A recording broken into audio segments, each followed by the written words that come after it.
Hey, everybody. This episode of the podcast is brought to you by Stamps.com. Summer is here, ladies and gentlemen, and you want to have as much free time as possible. So don't let going to the post office cut into your barbecuing and partying time, ladies and gentlemen. Use Stamps.com instead. With Stamps.com, you can print postage right from your desk, from your home computer, from your work computer, at the office. Super easy to do. Just with a regular computer and a regular printer, you can print out official U.S. postage, and you will never have to go to the post office again. You don't have to find parking. You don't have to wait your turn in a long, stupid line filled with people that don't want to be there just like you. With Stamps.com, you could do it all from your computer. Oh, look at that. Print everything from stamps to shipping labels whenever you need it, and then just hand it to your mailman, and you're done. And with our special offer, if you type in JRE, the promo code, click on the microphone in the upper right-hand corner, type in JRE, and you will get a free no-risk trial, which is a $110 bonus offer that includes a digital scale and up to $55 worth of free postage. You use that digital scale, you measure out your packages, you print all your postal, whatever you call it, what would you call it, U.S. postage, all the labels. You do it all completely from your computer. If anything changes, like if postal rates change, Stamps.com automatically updates everything. Super easy to do. You do it all from there, hand it to your postman, and you're done. So go to Stamps.com. Before you do anything else, click on the microphone at the top of the homepage and type in JRE. That's Stamps.com and enter in JRE. We are also brought to you by LegalZoom. LegalZoom is the best way to handle a lot of legal things that you would normally have to do in a legal office, go to a law firm, make an appointment, sit down, talk to a lawyer, pay an exorbitant amount of money. A lot of that shit you can do at home. And LegalZoom this month celebrates innovation by helping you launch your dream, apply for a patent, to secure an invention, register a trademark, to protect your products and services. You can incorporate or form an LLC to start your business. Just call or visit LegalZoom.com, and they'll provide the personal attention you need and help take care of the details. Over the past 14 years, they've helped over 1 million businesses get started right. And they also have an A-plus rating from the Better Business Bureau. Not an A, not an A-minus, not a B-plus, an A-plus. Pretty sweet. So celebrate innovation with LegalZoom through the end of June and get a special price on trademark, copyright, or provisional patent applications by using the referral code. I can't even say that. Referral code. Use the referral code Rogan at checkout. Is that your phone, man? Enson Inoue doesn't know how to use Vibrate. Okay, here it is. LegalZoom provides legal help through independent attorneys and self-help, but they are not a law firm. They can connect you with an independent attorney, though, if you panic. If you're in the middle of doing all this stuff and filling out your forms and you're like, you know what, I don't know if this is right. They will connect you with a third-party independent attorney, but you probably won't need it. Everyone that I know that's used it, Brian Redband's used it, Aubrey Marcus used it to form On It. They did it all by themselves. Super easy to do. Go to LegalZoom.com. Use the code word Rogan. We're also brought to you by Onnit.com. That's ONNIT. Onnit is a human optimization website.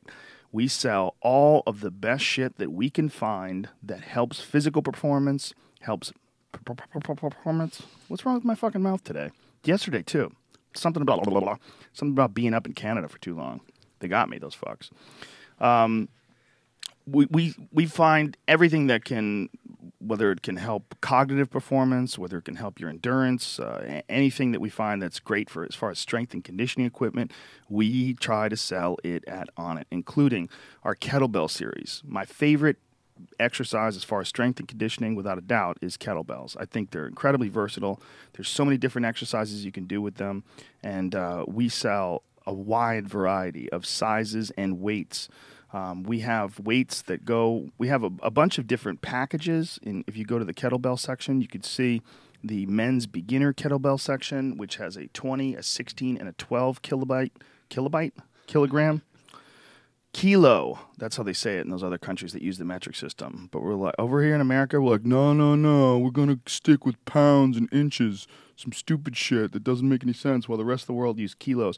When you go over to Canada, they have kilometers on the mile, and you just look at I'm like, we're not going 100 miles an hour. No, we're going 100 kilometers. Well, what the fuck is that?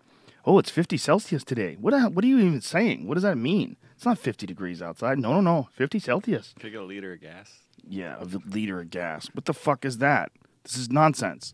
Bunch of packages, including the advanced kettlebell package, which has a 20, a 24, and a 28, and all the way up to, we have some pretty heavy ones too. We have 40 kilogram, which is, I think, 90 pounds. It's 40, 90 pounds?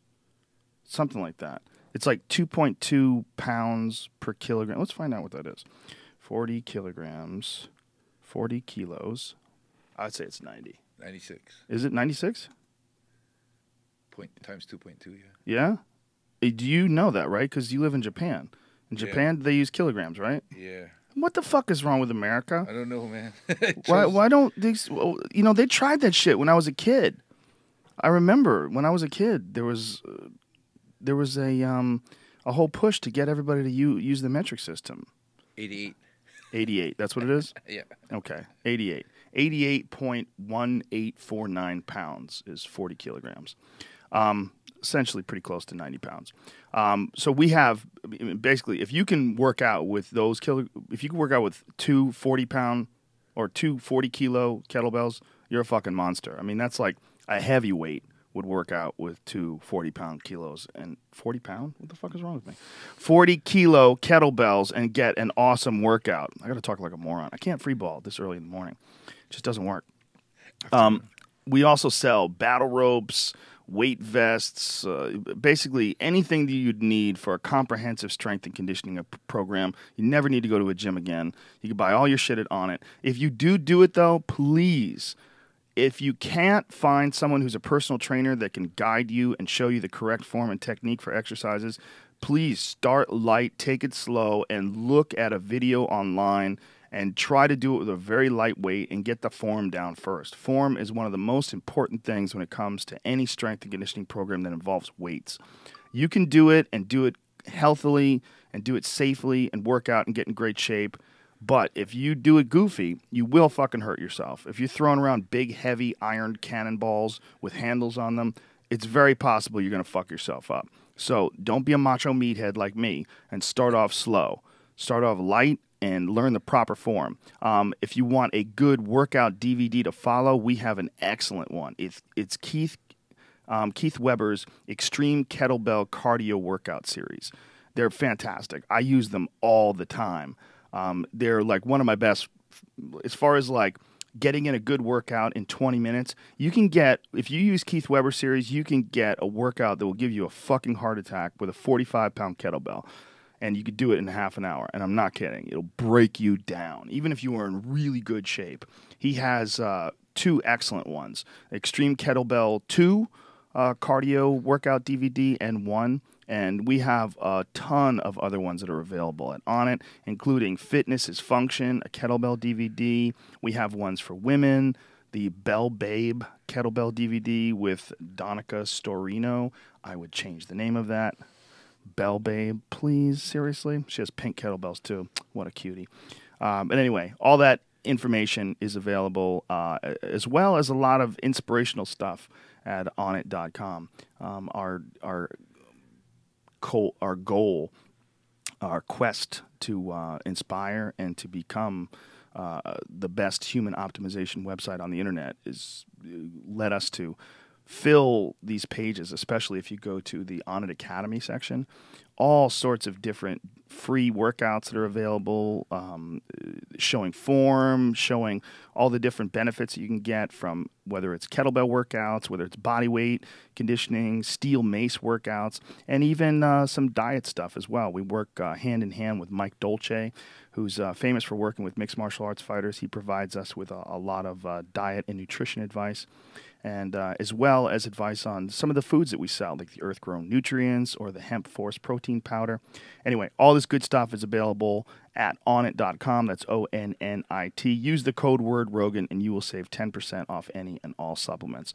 All right, ladies and gentlemen, without further ado, Enson Inoue is here. Why fuck around? Play the music, young James. Joe Rogan Podcast, check it out. The Joe Rogan Experience. Train by day, Joe Rogan Podcast by night, all day. Way back in, I think it was 1998, I first got to meet Enson when you 97. armbarred, 97. 97. Wow. When you armbarred Royce Alger. And Royce Alger was one of the latest and greatest of the wrestlers that was entering into the UFC, and they were going to take the place. Like Mark, there was a Mark Coleman era when Mark Coleman was smashing everybody, and he was 255 pounds of solid muscle. I think Kevin Jackson beat John Lewis then too. Yeah, put that thing closer to your face so you can move it around a little bit. Yeah. Kevin Jackson beat John Lewis. We had there was some serious wrestlers back in that day that were just starting. Like Kenny Monday was entering into MMA. That's right, yeah. Didn't he do? Did he do Extreme Combat or did he Extreme do Combat? And then he did one. Remember they had the same people. They had a submission only thing where Frank Shamrock took on Dan Henderson and got him in a heel a ankle lock. I remember that. Yeah, there was a lot of that going on, man. There was a lot. All these high-level wrestlers were just starting to find their way into MMA. They're like, oh, this is finally an opportunity to use their wrestling skills and try. Every time I saw the wrestlers fight, I always said it. They don't understand arm bars. It's true. Yeah, you had a wicked one, man. You're one of the few guys to ever submit Randy Couture. You submitted Randy Couture with an armbar, and before you caught him with that armbar, man, you landed some of the most devastating kicks from the butt scoot position I've ever seen. Because everybody used to just throw straight kicks to kick guys off from the butt scoot. But you figured out a way to torque your hips from the ground. You were landing a low leg kick. Yeah, it was a nasty leg kick from the ground. It's kind of interesting because you don't see that from other dudes. And even to this day, that's a rare technique. I think that fight, your fight with Randy Couture, might have been the most effective application of those low leg kicks from the ground I've ever seen. Yeah. So I just wanted to. My whole objective in that fight was just to keep pressing forward, just pressure him all the way. Yeah, that was there. It is right there. That was a great fight, man. That was a great fight. That was a really interesting fight, man. You were a wild motherfucker, dude. You're one of my all-time favorite fighters to watch because of that. And your style of fighting, man, was always balls to the wall, do or die. And that a lot of people talk that. But you did it. You did it in every single fight, man. Without a doubt, you have one of the most exciting mixed martial arts careers ever. And despite your wild, crazy style, you got through it. You're fine, man. All those years of fighting and still okay. Huh? You're fine. Not stuttering too much. Huh? Not at all, man. How did you manage to pull that off? Make them all short and fast, man. Yeah, this was the butt scoop thing. You were doing something totally different. Because you snuck up on him, you scooted forward. Randy was standing right in front of you, but you were blasting him with these leg kicks. Yeah, my ankles, my shins, I had a whole roll of tape right on there. each Boom. Shin. Yeah. Oh, yeah, you really taped it up hard. I taped it up hard. They let us do it, so I was like, why not? Casts on my legs. Well, do you remember when they used to let everybody fight with wrestling shoes on? That was a big thing, too. They used to kick guys in the face with wrestling shoes, which I thought maybe okay with the top of the wrestling shoe, but if you do shit like wheel kicks and side kicks to the face, you could scratch the fuck out of someone's eye. With the bottom, the textured rubber part of the shoe. Yeah. That's a weird thing when they were the transitionary time of MMA when they were sort of first sorting out the rules. But this was a big fight because Randy had left the UFC. And Randy was one of the elite guys in the UFC. This is after he had beat Vitor. Yeah, and after he beat Vitor. Yeah, and Randy was known as one of the best guys in the world. With chop pow, slapped on that armbar, son, and that's it. Enson Inoue is a motherfucker, ladies and gentlemen. Are you still training guys now over in Japan? More doing stuff up north. Yeah, up north. Working with my bracelets. That's it. Yeah, I'm popping in the gym here and there, but. You're still working with the people near the nuclear plant? Are you still doing that? Going up, to the temporary housing. Up there, What is that situation like up there? For everybody here, you hear a lot of hysteria, and you hear everyone's kind of scared because they're afraid the radiation is getting into the water, and it's coming over to America. What I've read from scientists that have actually been off the coast of Fukushima who have analyzed the fish is that it's not something to worry about yet. They've caught fish directly off the coast that live there that are like not migrating fish, and they say those fish are safe to eat. It depends where you're talking about. If you're talking about the power plant, as of right now, it's not much of a worry, but it all depends on what's going to happen with that because they're getting too much radioactive waste storage. Yeah. They can't store it anymore, Yeah, they're doing this crazy thing where they have a pit and they're surrounding the pit with frozen rods. So they're going to freeze the ground and turn this pit into this like temporary housing for all this radioactive water. But they're getting too much. They can't supply it anymore. They got these big bins that they're holding them in, and they're cracking now. So yeah. So as far as up by the plant, it's a lot of radiation. But as far as the people who were displaced from the tsunami or from the radiation, they're in like a real hopeless situation because they have temporary housing, which is boxes smaller than this room, and they have to live there with their families through the winter. It's like just a small wall that you can hear the rain hit the roofs. Yeah. Wow. So it's that has been extended. It was supposed to be a 2-year thing. They extended it for another 3, so that's 5, and they're still not going to be able to move on from then. The government's not helping them, so. Why isn't the government helping them? I don't think they can afford it right now. Why isn't the world helping? I mean, that's a world issue. I feel like any sort of a cataclysmic disaster like that is a time when the world has to show a world community. Forget about all the borders and nations and all the nonsense. If there's money that can be donated, if there's people that can be helped, that's a time to help. I mean, that's a real clusterfuck of a situation. Yeah, I've been up there 29 times now, yeah. Wow, that's amazing. It's still going to continue, yeah. It's kind of shocking how quick that whole thing went bad. Like everybody thought that when you see nuclear power plants, you assume they have some sort of a backup plan. Like if it goes bad, I didn't know until this event that power plants you can't shut them down. Like I didn't know. I didn't know that either. Isn't that crazy? Like what do you mean you have to keep them operate? Like what are you talking about? Like you have to keep them going to keep them cool? And if you don't, they burn through the containment and they melt down and go into the earth and they don't know what the fuck happens. I think in Fukushima it was just the size of the earthquake and then the timing of the tsunami coming in so fast. Yeah. And so hard, yeah. But it's weird that's also one of the things that they do with nuclear power plants is they put them near the ocean to keep them cool so they could use the water. But it's just like, what the fuck? Yeah, really, yeah. I learned a lot about nuclear power plants from just paying attention to it, because before that, I didn't even know what they did. I thought like the nuclear energy somehow or another made electricity, but it's really just makes steam. Yeah, I didn't know that either. Yeah. Yeah.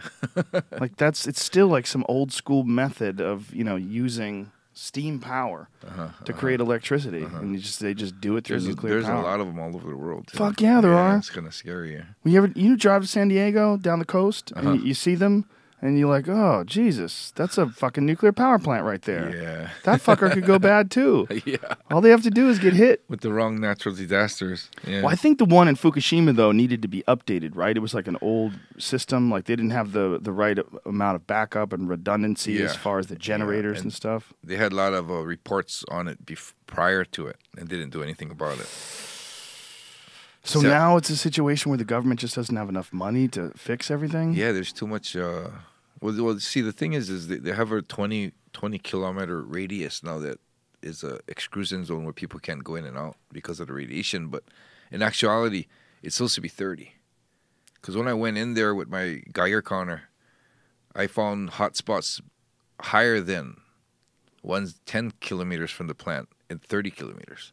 Wow. But they said they won't do that because they can't displace that much more people. They can't afford it. And then I'm like, so you're gonna let people live in radiation? It's kind of crazy sometimes. And they're having weird birth defects with like rabbits and shit, are born with no ears. Which is to humans going to happen in the next 7, 8 years, right? Is that what it is? They say about 10 years before you start releasing the effects to it. Oh wow. Yeah. Yeah, it's a real wake up call for people, and there's not a whole lot of options as far as like how to generate power. Nuclear power, when you get to large cities is one of the most effective ways to generate power. Yeah, like people are protesting to shut them down, man. What's going to happen if you shut them down? Yeah. Well, I think there's a way that if they have like a plan to shut them down, there's a way to maintain it. I'm talking completely out of my ass, by the way. But from what I've read, they can do it much better than if it just shuts down because of a natural disaster and they can't plan for it, which is the situation that they're in now. You know what's crazy is L.A., because it's never rainy here, but there's no solar anything. Like, you talk about, like, not using a resource. Every fucking building in L.A. should be covered in solar panels. They should get all their electricity from the sun. The next big business, I guess, huh? It should be. Someone should bring that in, because it's all over Hawaii. I'm doing it in my house, and I have my neighbor doesn't have electrical bills anymore. Everything he gets is from the sun. Yeah. He has no electricity. He doesn't pay for electricity at all. Yeah, for the sun. Huh? There's like some maintenance, and like apparently the batteries lose a certain amount of effectiveness every year, like a very slight amount. And over a course of like 10 years, it could be like, come a certain percentage, and then it becomes noticeable. But then you just replace the batteries. Yeah, my house in Hawaii, we got like, I think 70% of the roof is covered with them. Really? Yeah.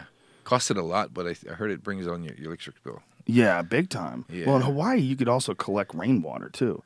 I know a lot of people that do that. I knew a dude who lived up on Mauna Loa, and he had a whole system set up. Like, he just lived up there. He had solar electricity. He had rainwater that they collected in like a bin, because it rains up there. He was in if you've been to the Big Island, I'm sure you have, but for folks who haven't, the Big Island has like a bunch of different ecosystems. It's like desert, like arid, dry climate, and then you go to another place. It's like near Hilo is like a goddamn rainforest. It's crazy. Yeah.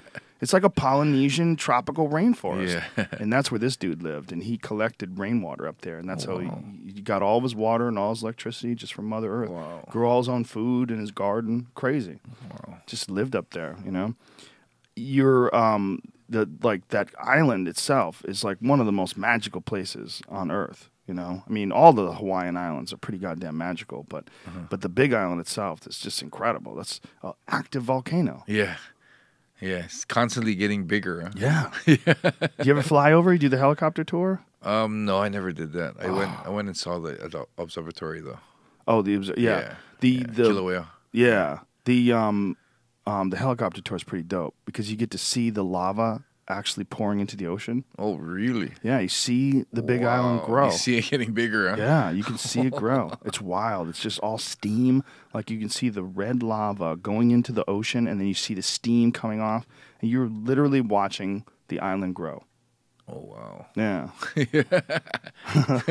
It's pretty intense. It's pretty cool. And also on the Big Island, they have all these areas where you could see like photos of houses that were lost when the lava came down and just wiped out certain towns that were just a little too close. Isn't that a freaky thing that you have a house and you see the lava coming at about what, like a mile per hour? Not even, huh? Yeah. And you just can't do nothing about it. Nothing. There's nothing you can do to stop it. Nothing. But just watch. I mean, you'd think you'd dig a big hole, a ditch, or put pour a wall water up. on It'll it. just harden it, huh? Yeah. No, there's There's nothing. nothing you can do, man. It just slowly. Well, what's amazing is it's so beautiful there. People don't give a shit. They're like, so what? We'll rebuild. Fuck it. It's still better than living on the mainland. When you lived in Hawaii, did you get island fever? What do you mean when I was away, I missed it? No, island fever, like living there, where you like it's too small, like you feel like you got to No, get to never it. did. No? I love the ocean, that's why. So a lot of diving, did a lot of surfing, and I was good. I missed it whenever I went away, though. Isn't your brother's like some crazy free diving champion, right? Where he can hold his Used breath to for like be. 7 minutes. He's a surfer now. How long can he hold his breath for? I don't know. He used to go on deep, though. He used to go into deep blue. That was after my time. We used to just free dive, night dive, but that thing about going down 100 feet and that kind of stuff is crazy. Yeah, he had a ridiculous ability to hold his breath. Yeah. If a lot of people don't know, your brother was a badass mixed martial arts fighter too. Egan's done a lot of stuff, man. Yeah, This racquetball guy, champion, right? Whatever he does good. Yeah, racquetball champ. He jiu-jitsu. Yeah, Did MMA. He was going to go into dentistry. He had his massage license. wow. He was a pharmaceutical rep for Merck. Wow. Yeah, I know. What's he doing now? He's doing a boot camp now.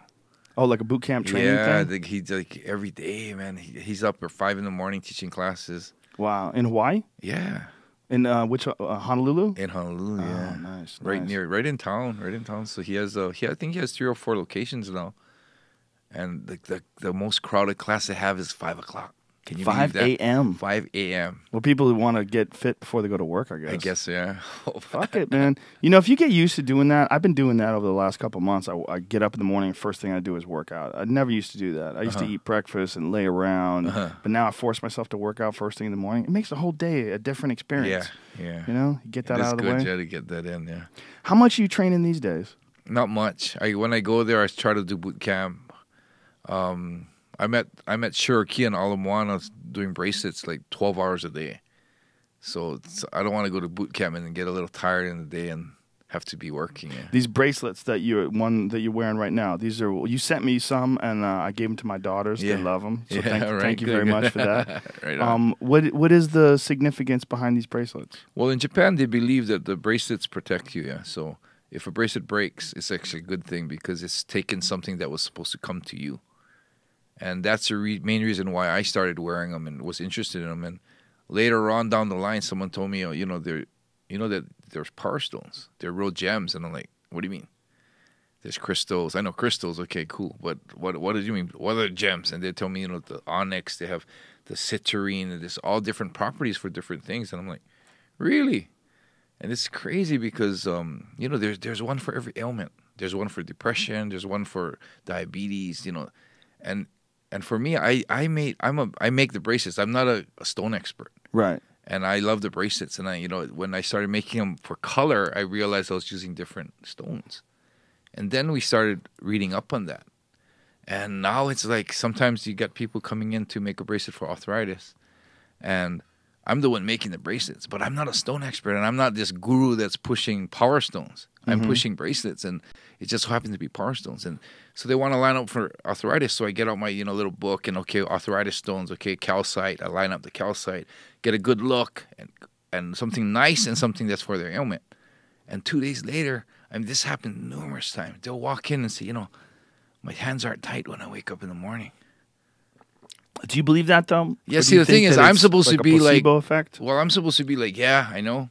But then for me, it's still new to me. So I'm like, no way, really? I'm super skeptical at this point in Yeah, my life because I've just yeah. seen so much bullshit. But I think that if you tell someone that a rock can help some part of their life, then it actually can. Yeah. The placebo effect is real, and I don't understand it, but you can give people sugar pills and tell them that it's medicine, and their body, thinking that it's medicine, starts to relax and concentrate on healing. Here, huh? Yeah, a lot of it is yeah. just people are. I think there's a lot of ailments that fall upon people because of stress and because they're imbalanced, and they can be somewhat alleviated by placebos. We just don't understand how the mind works. What frequency are you tuning into when you're taking in a placebo that you think is medicine that allows you to get better? We don't know. We have no idea, but we do know that it's a real effect. Yeah, it does. Yeah, it's pretty cool. Yeah. So that's probably what it is. I don't think that a rock can cure diabetes, but what the fuck do I know? I don't know, I mean, I maybe don't know it that can. either, man, but it works, man. Might be that placebo thing, yeah. It's got to be. Whatever it is, man, it's working. I think. Well, do you remember when everybody was wearing those hologram wrist bracelets, those rubber ones? Yeah. Like a lot of I athletes still were see wearing people them. The balance ones, yeah. Yeah, they got sued for like $100 million, and Oh, it's all really? bullshit. It's 100% bullshit. But I swear to God, people were telling me that it worked. Like real athletes, like Shane Carwin. Shane Carwin was telling me, he's like, dude, I'm telling you, I put this thing on and it changed my life. And I was like, It's a placebo, must be, huh? 100%. It's 100% placebo. Yeah. But placebo, somehow, it's real. It's like, there's this dude that I know who's a chiropractor who does a shit called zone healing. And it's a weird shit. Like, they press down on certain parts of your back and claims it can help, digestion and help all sorts of areas of your body. But when you press him about it, like, how's this stuff work? How's it work? It's essentially he's providing you an avenue for the placebo effect to work. By telling you that this is helping you in certain areas, it actually can help people in certain areas. So you got to believe it, yeah. But if you're smart enough, it's bullshit, then you can't believe it. So you're robbed of the placebo effect by being too smart. Yeah. It's fucked. It's weird, right? It's almost like you can be too smart for your own good. Yeah, sometimes in that situation, it's not good to be too smart. Huh? In that situation, what it's like I had a conversation with someone once when it came to religion and fighting, and they were like, why are so many fighters religious? And I said, well, it's probably the same reason why so many like people at war are religious. You know, there's that old expression, there's no atheists in a foxhole. It's like when you need to believe in something, a lot of times people fall on religion, and that it can help. Like there's people that have a real true belief in God, and that true belief in God does benefit them substantially. It's real. Mm-hmm. That what the effect of that belief is real. Mm-hmm.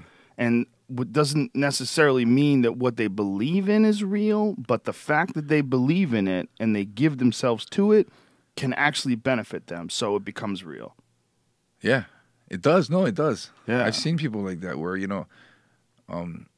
it's God's will, and they accept things easier because of that. Yeah. It's actually beneficial for a lot of people. Yeah. It's very beneficial. Yeah.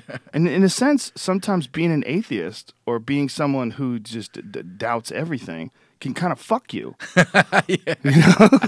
Because I've always said, like, I wish that someone could come along with a cult that I truly believed in, like something that's really good, really well. Like, I could just not think about all this shit. You guys got it all explained out? Oh, right, good. And just let me look at it a little bit. All right, seems like you got your bases covered. Whew. Now I don't have to think about these things. Well, as much as being atheist can screw you, it's being too religious can also too. Yeah, well, it's especially if you're too religious in like a hypocritical sort of a way, which is a lot of times people, they pick and choose what they believe in when it comes to religion. You know, there's a lot of Christians that are like angry people.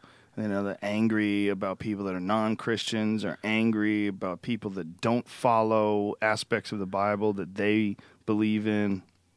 I don't know, it gets kind of squirrely. Uh-huh. But the nature of it, I think the nature of all religions, the best aspects of all religions that aren't tainted by man, are the lessons that people learn over a life of trial and error and wisdom and sharing ideas. And you kind of learn that to be a good person, you have to do good things. And to be a happy person, you have to help others. And, when you treat each other like they're your brothers and sisters out there in the world, you truly have a better life. And you live in a way that makes you more connected and makes you, in their eyes, more connected to God. And in a big sense, that's what you're doing with your life these days. All your work helping all these people in Fukushima, like, you're not a guy who just kind of like does charity because it's a public thing and it makes you look good. Like, you feel very dedicated to these causes, and it's very admirable because you go out there and you risk your health and safety. You go to I've seen the photos that you put up online, man. You are in the fucking hot zone. Yeah, we went up there 3 times, yeah. What is that like? Nothing, bro. It's like this, man. Doesn't feel like anything. No, there's nothing. You can't feel nothing. You don't get hot. You don't feel itchy. There's nothing, man. Radiation's a scary thing, man. And all you see is the Geiger counter going up on the count, and it's like, whoa. And that just scares you just watching that thing go up, yeah. What is like a normal radiation level? Well, when I went into Fukushima, the most I got in one time was 25,000 microsieverts. So as far as if you to put into relation, 65,000 microsieverts within a year would change your blood chemistry. Whoa. Yeah. So I got 25,000. I think I got a little more after that, but nothing. I kind of stopped at about halfway, just to be safe. They say that you're supposed to take iodine. Iodine tablets. What is iodine? Iodine tablets helps to counteract it, but it's mostly for thyroid cancer, which is one of the most common cancers. Oh, so it just works on a thyroid. Yeah, and there's all kinds of stuff. They say to eat seaweed. Seaweed's good. Seaweed's strong in iodine, right? Yeah, seaweed helps with the radiation. What if you get seaweed that's contaminated with radiation? What a mind fuck that is. Then you're fucked. Yeah. Yeah, they said that they've started catching tuna that show a 3% increase in radiation, and everybody started freaking out. But they say that that's still negligible, still a very small amount. The thing that I always wonder now is, since Fukushima, everyone's been testing everything now. Mm-hmm. I don't. Have they been doing that before? Have you caught before question. Fukushima? Have they caught a tuna and tested for radiation? I don't think they've done that. You know.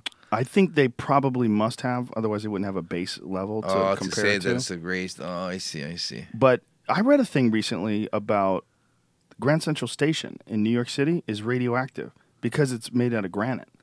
And granite it has natural radioactive properties. So in actuality, when you're walking through Grand Central Station, it is more radioactive than is required for a nuclear power plant to be below. Like nuclear power plants have Wow. like when you're working at a power plant, it has to be below a certain amount of radiation. Grand Central Station is higher than that, just because of natural granite.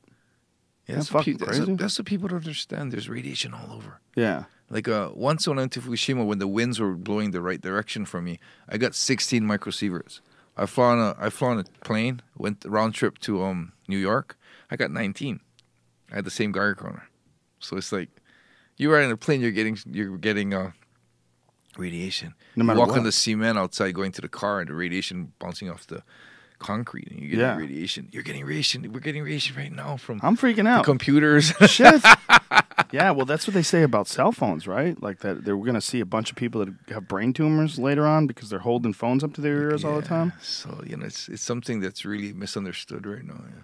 The plane thing is a big one. Yeah, planes. That's why I think it's high risk. Yeah, to be a flight attendant. A lot of flight attendants can't work too long. Yeah. Yeah, it's like getting apparently a round trip flight is like getting a bunch of X-rays. Yeah, chest X-rays. Yeah. Yeah, that we talked about it before. I tried to figure out what the actual number was, but when you get an X-ray, when you go to the dentist, that chick hits that button from behind a fucking concrete blast barrier. You know, they go ahead and hide. Yeah. They cover you with lead, and then they run out of the room and hit that button, and then come back in. Yeah. But meanwhile, you're getting that same kind of exposure every time you Yeah. get on a flight. Fly to London, fly to Japan. Yeah. Yeah. But flight attendants, I don't hear about them getting sick all the time. Well, my friend that's a flight attendant told me there's a lot of them. They get cancer. Yeah.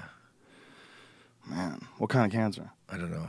Yeah. I wonder if there's some, like, if the iodine thing protects you from thyroid cancer, if there's other shit that protects you from other cancers. There probably is, but we don't know about it yet. Huh? It's probably antioxidants, green leafy vegetables, things like that. I mean, isn't that what, I don't truly, totally understand the process of evolution, but from what I understand, a lot of it is from random mutations that are caused by radiation. Oh, really? Yeah, there's random mutations that prove to be advantageous. Those are the ones that are kept, you know. Didn't you just get off a plane? Oh, yes, I did. And maybe that's why I'm so stupid today. That's why I can't talk so good. Yeah, there's certain days you wonder. Yeah. But rocks, granite, like a lot of different things just give off natural radiation. Yeah. What are they going to do to try to contain that area? Do they have a containing it. long term? No, there's a. I have a friend up in Fukushima that's actually trying to. He has a machine that will actually melt down radiation off glass out of water, and it's in the testing stage right now, almost in the final testing stage. So if that can get accepted, it's going to be a big thing. It can melt down radiation. Yeah, it goes to the heat goes so high that it can melt it down off water, off glass. Whoa. Yeah, it's crazy. So it And takes glass that's radioactive and it melts it down. But where's the radiation go? I then don't it goes. Yeah, I know. I don't I'm too understand stupid to either. have this And then conversation. even like the problem in Fukushima is the cow shit. Oh, Yeah, Jesus. so they have tons of that, and that it can melt that down, and then it turns it into like drywall, so you can actually use. The cow shit is radioactive? Yeah, this great after cow shit. They have tons of them. They don't know what to do with it. Radioactive cow shit that you could turn into drywall. Wow, people are weird. What a weird world we live in. Yeah, I know there was some kid who had figured out some sort of a way to take radioactive waste and to reprocess it and turn it into fuel again. Wow. Yeah, because most radioactive waste, you know, they have to store it in the ground. Like there's places in Nevada where they have these. Did you see Godzilla? The new Godzilla? No, I didn't. Is okay. It's kind of stupid, but one of the things is the monsters go after the radioactive waste that's stored near Las Vegas, like way out deep in the desert. Apparently, they have these vaults where they take radioactive waste from nuclear power plants and they bury it deep into the ground. The monsters went after that because they eat radiation. Oh wow. Pretty fucking Godzilla, stupid. huh? Yeah, but this kid who has invented this this process believes that in the future that they'll be able to take all of this radioactive quote unquote waste, and that it's not waste. It's just they don't completely understand the process of converting it back to fuel yet. But once that process is understood, there will be no radioactive waste anymore. They'll be able to convert that back to fuel. Wow. Yeah, pretty interesting, right? Yeah, crazy shit going on now. Well, that's an interesting thing about when we fuck up. Because when human beings fucked up, we fucked up so many different things. But when we fuck up, our backs get pushed against the wall, and then we're forced to innovate. Like there's a 19-year-old kid who figured out a machine that can take the plastic out of that Pacific garbage patch. You know about that garbage patch that's in the ocean? Do you know about all that? No. Oh, that's a crazy thing. There's an area in the ocean, enormous area, this bigger than the size of Texas, that is all plastic from the world, from all over the countries of the world, people that have littered, things that have fallen off of boats, things that have got picked up from the beach, and they've all swirled. Because, you know, there's currents in the ocean, and these currents create these paths, and inside these paths in these areas where all this stuff has sort of congealed and congested, those aren't the right words, but it's formed this like floating patch of garbage, and it's really fucked up because it's in the water. There's an image of it, but they've done all these missions to go out and try to figure out how big it exactly is. And the problem is a lot of it is suspended underneath the water, and it's being broken down slowly by the water. So fish are eating it, ingesting it, and getting sick. Birds are taking the plastic back and feeding it to their children, to their babies, because the birds don't understand what the fuck it is. So there's islands that they find where these birds, these baby birds, are dead, and their stomachs are filled with plastic bits that their mothers have given them, because their mothers don't know what the fuck they are. Their mothers think that it's fish or food or something like that. Wow. Yeah, it's pretty crazy. So this kid has figured out a way to take this gigantic, this machine. It skims the ocean, and it's going to suck all the plastic out of the ocean and clean the whole thing. Whoa. Yeah, incredible. 19-year-old kid. Yeah. And then they've also said, well, you know, hey, you know, we've got all these problems with the ocean, and there's these dead zones, there's lack of oxygen and pollution in the ocean. They've figured out a way to throw iron, to take iron scrap and pour it into the ocean, and that iron scrap will create algae and create different environments for fish to live in, and it'll reoxygenate the water. Wow. Yes, it's weird. Like when people get their Beyond me, back man. pushed up against beyond both of us. I shouldn't even be allowed to talk about it. I'm too fucking stupid to explain it correctly. But it's fascinating. There's this kid invent this giant ocean garbage patch skimmer, and that's this machine that he's invented. And I believe he's only 19 too. But within a few years' time, he did a TED Talk on it. Within a few years' time, they're going to be able to clean up that patch if this invention pans out. Yeah, that's the weird thing about people. We fuck everything up, but when we fuck everything up, someone smarter comes along and goes, okay, let's figure this shit out. Some people have invented, huh? It's amazing. That's amazing. Huh? What we're doing right now. Glad everyone's not like us, man. We're still primitive days, man. Caveman days yet. Well, I'm glad there's people like us too, though. You know, that's the yin and the yang, right? That's the great balance of life. Can't all be eggheads. There has to be all sorts of different people to make this world so interesting. But yeah, if it was just up to you and me, I don't think there would be an internet. We wouldn't really be having a podcast.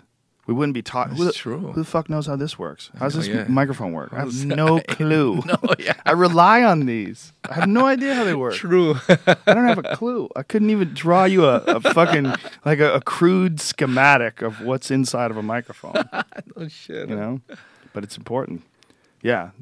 That's the beauty of being human, is that we all sort of contribute in one sort of a way. We're all like one piece of a gigantic organism that's kind of doing all these things. And occasionally, part of the organism fucks up. Like, we didn't have a backup on a power plant. Shit. And then the world has to sort of scramble. And right now, I'm sure there's people far more intelligent than you or I, and they're trying to figure out a way to fix things like Fukushima. Yeah, I bet there's a lot of them. You got to. Yeah. But that thing that they're doing with the ice is pretty crazy. These giant pipes in the ground, and they're trying to freeze the ground to turn it into a giant containment wall. Like a big pond, like a big pool, huge swimming pool filled with radioactive waste. Unreal, huh? Fucked.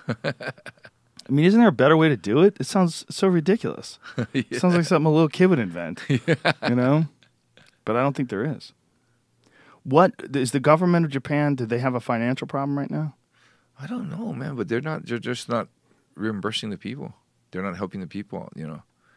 Like if you're gonna take a land and a house away from a family who's worked hard for it, to work for it all their lives, because a company that's run by the government, which is TEPCO, the nuclear plant, is run by the government. If your plant is going to fuck up, you're going to take responsibility and relocate them to an equal amount of things that they had, instead of putting them in a little box. How much money would that cost? How many people are being misplaced? Yeah, over 100,000 of them, yeah. So that's why they can't afford it. Over 100,000, and you'd have to spend at least 100,000 probably on each one of them. Yeah. Well, a lot of them were helped out by Red Cross. Oh, yeah? Yeah, so I don't know what the government's doing, yeah. Fuck. Well, you figure the government didn't tell the people what was really happening with the radiation. Well, that was one of the few times, I think, that I can recall where I talked to, Japanese people are very orderly and very polite. It's a very different society. Yes. But when I was in Japan, what was fascinating, because I was only about a year after the Fukushima incident, and I was talking to this guy, and he was very reluctant to talk negatively about the government. But he was trying to hedge his words. And basically said was, I don't think they've been entirely honest. That was like... That's the worst he could have said. Yes. He didn't want to say anything different. The Japanese culture, like for Americans, everybody in America wants a pill to lose weight. They want a quick fix for everything. I don't think they totally understand the Japanese culture. That's why, did you see the documentary Jiro Dreams of Sushi? No. It's fascinating. Fascinating documentary. It's about this guy who has a small sushi place in a Tokyo subway. And this small sushi place he's been working at for decades. And he works 16 hours a day, every day. And will work for years and years just to develop this one dish. And has all these apprentices. And had this one apprentice. The guy was working for years on this particular egg dish. And then finally he got it right. The guy said, "You got it right, finally." And the guy was crying. Because some fucking egg dish. Whoa. Some egg dish. That's Jiro. It's an interesting documentary. Apparently he has the best sushi in Japan.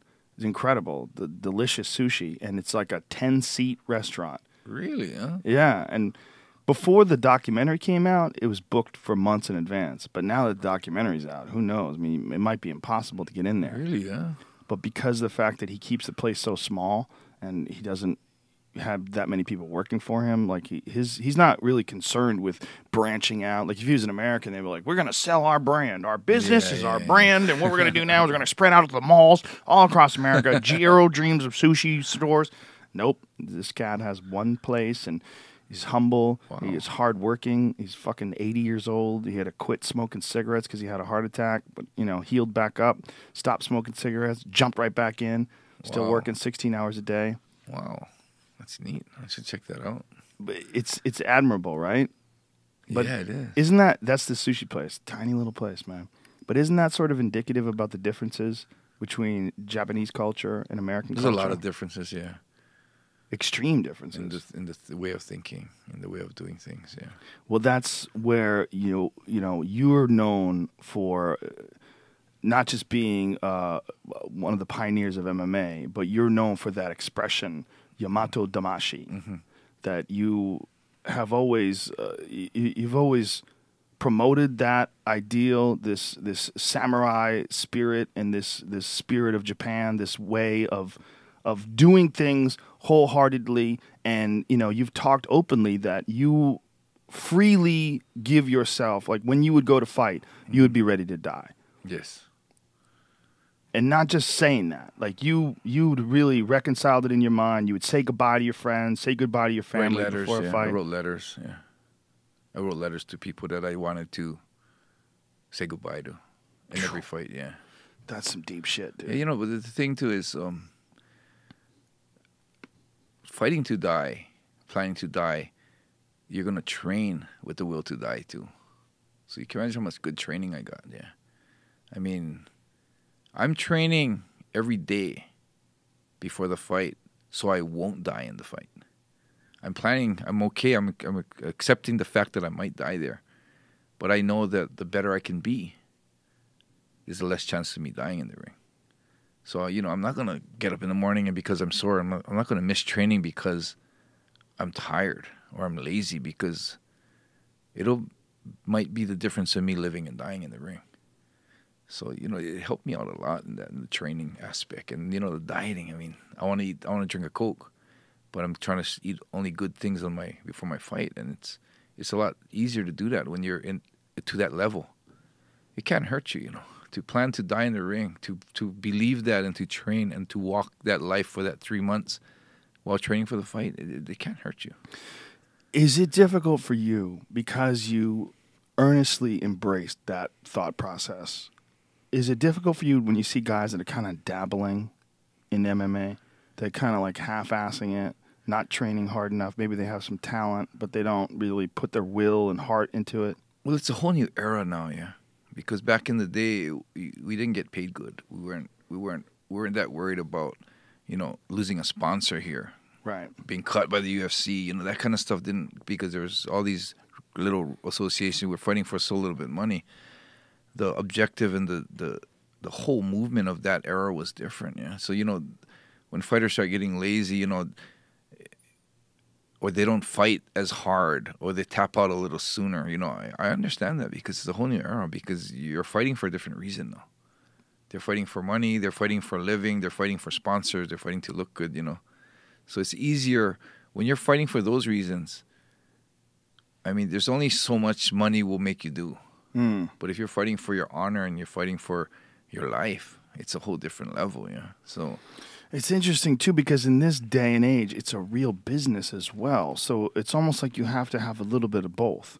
To be the elite of the elite, you almost have to have the attitude that you had. But in order to maximize your profits, you have to kind of think about it in a different way. And you have to, avoid certain fights or pick and choose your opponents. But then once you have an opponent locked in, it's almost like the best of both worlds seems to be like the answer. Well, I think, you have to have a good balance, yeah. Because if you just, like a fighter like me, wouldn't make it today. I mean, I probably wouldn't have that much wins. I probably would have 3 losses in a row. And I'd probably be losing my job at the UFC. It's a whole, people ask me a lot, are you disappointed at what happened to the fight game? And they I always say, a lot of times now in the fight game, where the warrior will start is where the fight ends now. I mean, right where his heart is going to kick in. Right now, okay, this is where we're going to see if this guy has it in his heart or not. That's when the ref stops the fight, because it's getting dangerous, Did you see this past weekend's fights? Yeah, I did. Did you see Jason High and Rafael Dos Anjos? Yeah. What did you think about that situation? Do you know what happened? When he pushed the ref? Yeah. That should never happen. Should never happen, right? That should never happen. If you don't know what happened, Dos Anjos cracked Jason High, hit him with a real good shot, had him down. But I thought it was a premature stoppage. He was getting hit, but he was moving into position. But Dos Anjos did that thing that guys do where they look at the referee. Yeah. They're hitting him, and then they look at the referee. Like, aren't you going to stop that? And then the referee comes in and stops that, which is kind of fucking manipulative. Guys do that all the time. That's what's hard about the refereeing job, is a split second can change a good stoppage to a shitty stoppage. Yeah. And if he stopped it like a second earlier, when right at Jason High got dropped and was kind of a little bit out of it after the flurry, it would have been a good stoppage. But he waited, and Jason High actually got his posture and started coming up again. It was a little premature. But do you think that it's better to be premature than it is to have guys take too many shots? What are your thoughts on that? In the day today, yes. Today's MMA, yes, definitely. Today's you MMA. You got to stop the fights. Yeah, you can't let the guys getting hurt. But the MMA of your era, Pride was such a completely different animal, because there was stomps and soccer kicks, and there was the rule system was completely different. It was just a completely different kind of fighting. Well, it depends what you're fighting for. Yeah, right now in the UFC, it's a sport. It's a sport. It's a huge sport now. You can get sponsored. You can make a living with it. It's huge. You're fighting for a sport, and to be a huge sport that it is, you need the media. You need the sponsors. You can't have guys getting hurt. You can't make it too brutal. So. In this day and age, yes, you should be more cautious than anything in stopping the fights. I agree with that. But back in the day when you're fighting for honor, no.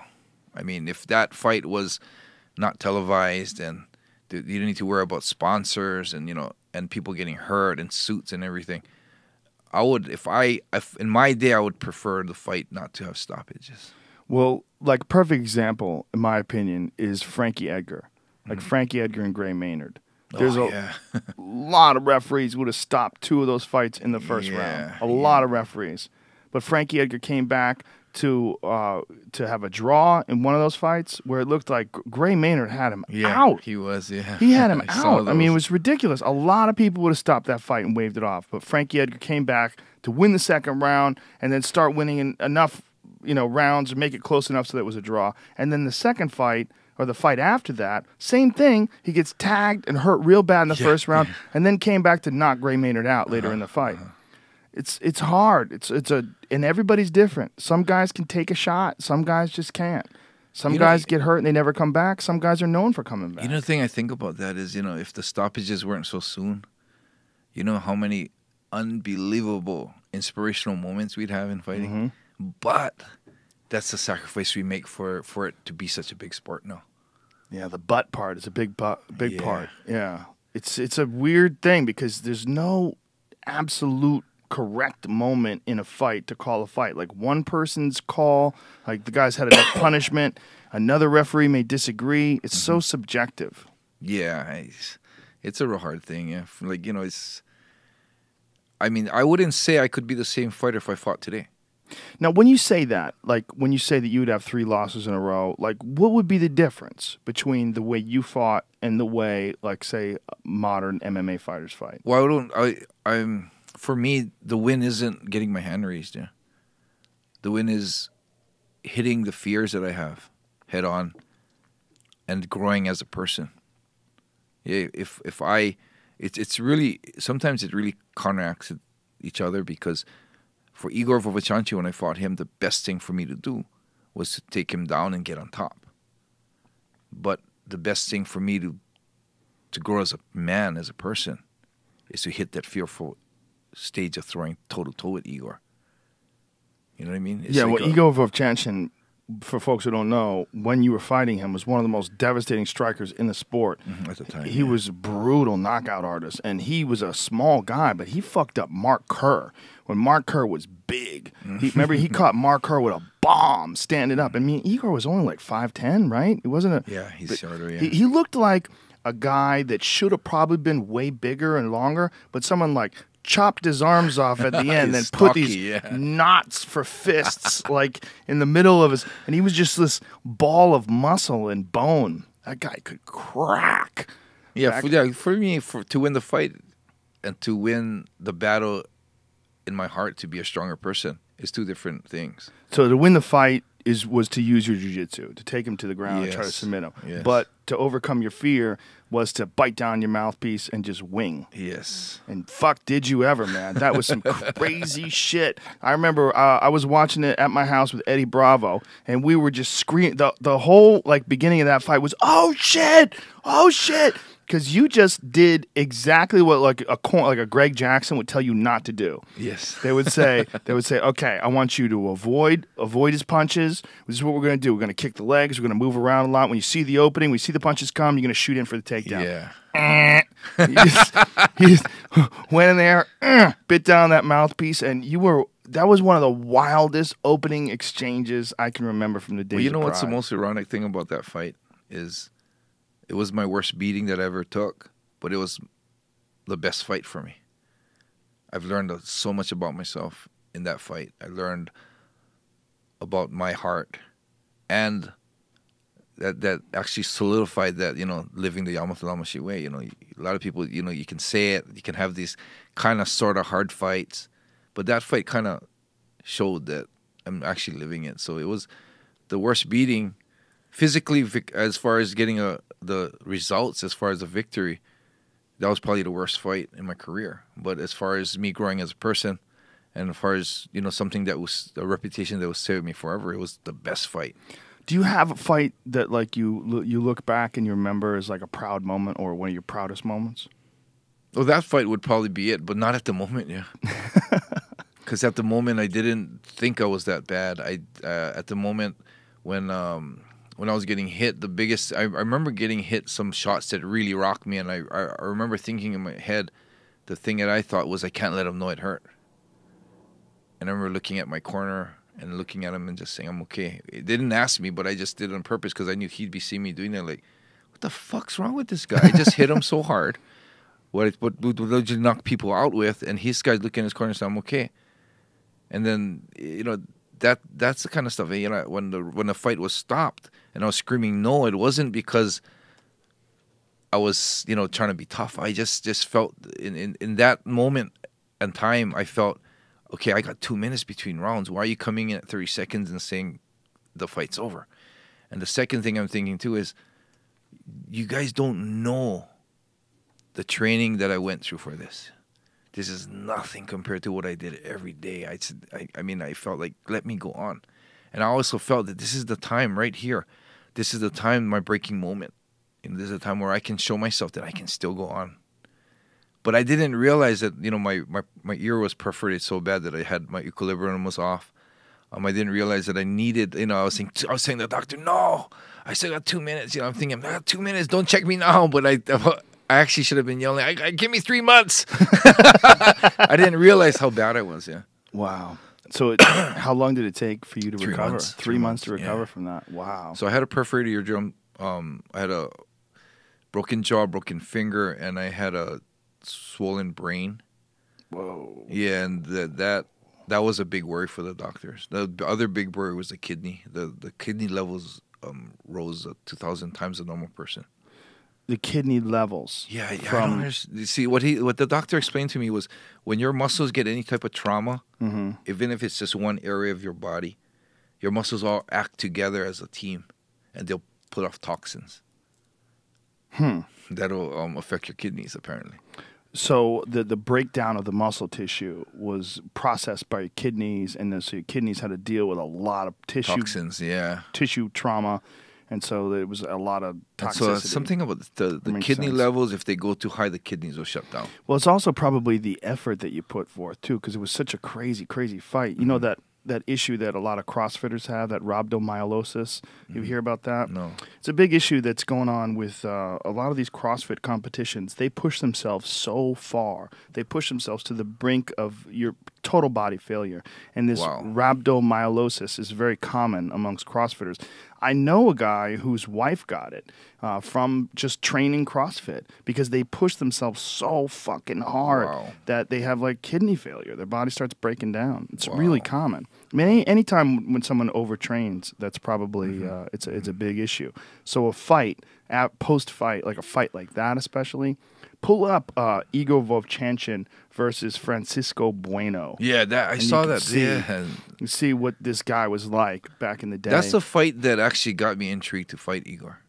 Yeah. When I saw that devastation was like something like, whoa, can you imagine stepping in that zone knowing that could happen to you at any moment, but standing there in that zone fighting that, it's just, when I fought Mark Kerr, it was right after he beat up Hugo Duarte.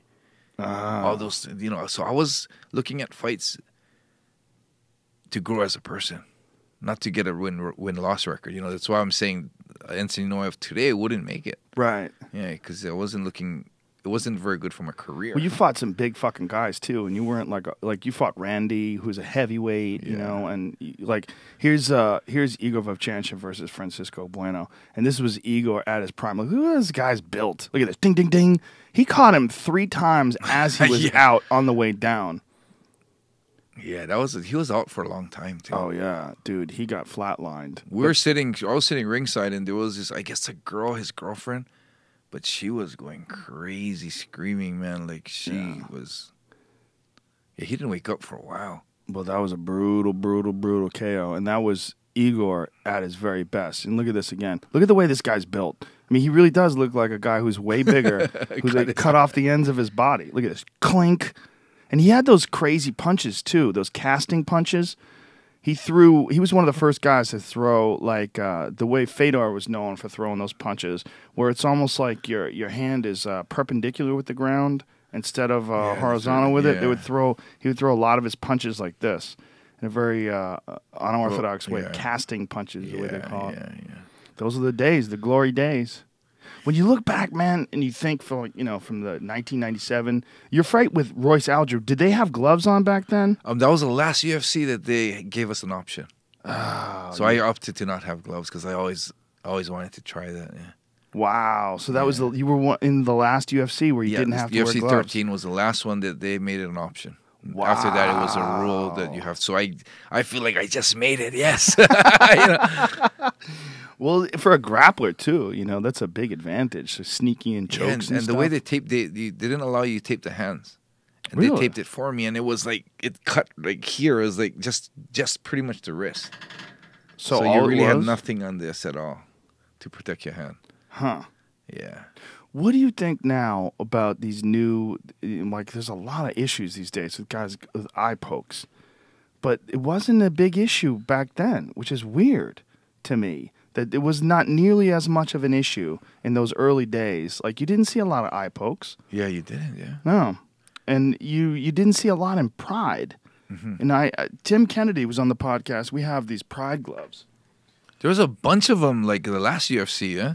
Oh, there's a lot of them, lately. But these Pride gloves, Tim Kennedy believes are superior to the UFC gloves because they naturally promote a curved fist, whereas the UFC gloves have much more of a straight line to them. Everlast has a new glove that they're using with Bellator, and it's a much more curved fist, and it's also there's more padding across the top to reinforce the metacarpals when you're hitting, and they apparently stopped a lot of bone breaks because of that. Oh, really? But I almost feel like the same thing I feel like with football, that like everybody is concerned about head trauma in football, but no one wants to look at.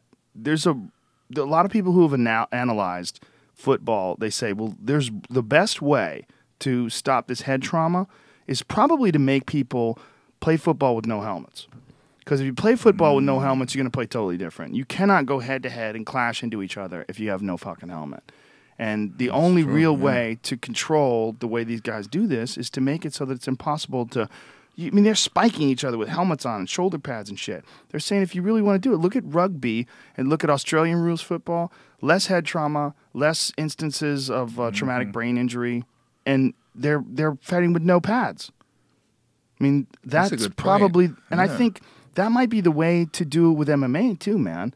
Because I get that people think that it's brutal to punch people with no gloves on, but guess what? You're kicking people with nothing on your feet. Yeah. Your foot is way fucking stronger.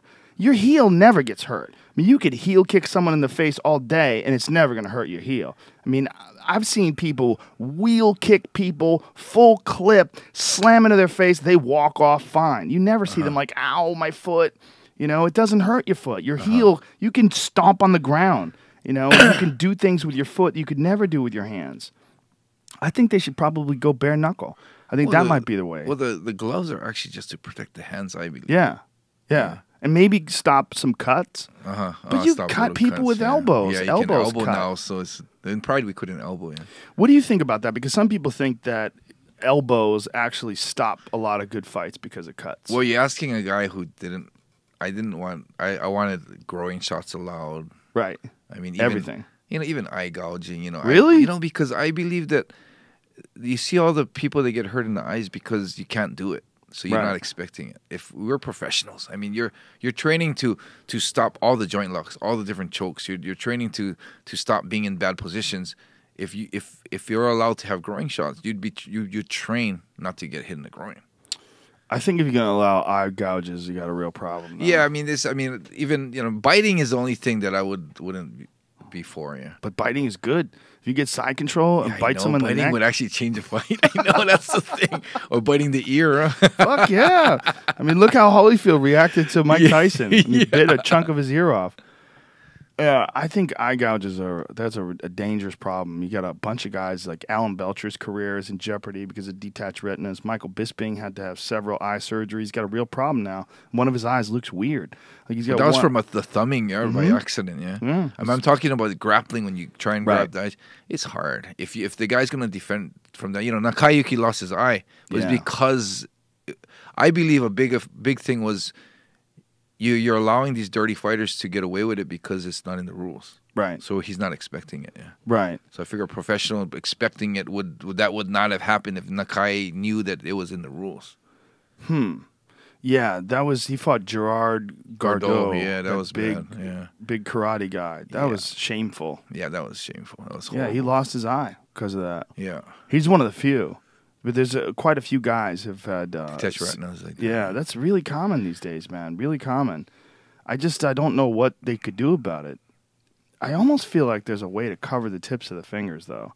I wonder how much it'll affect the grappling, though, yeah? I wonder if it's a small, like a thin piece of like a thin leather, that it maybe even enhance the grappling because it'll give you more grip. Like when your hands are sweaty, when you clamp down, like maybe it would As give we you more speak, grip. someone's working on it right now, probably, huh? I'm sure there is. These are Yeah. the Bellator gloves. You could see up on that thing. See, the Bellator glove is on the left, whereas the UFC style glove is on the right. And the Bellator glove has a more padding on the metacarpal, and it's curved more. I don't know. What they have shown, though, Bellator has had far less handbrakes because of that. Oh, really? Yeah.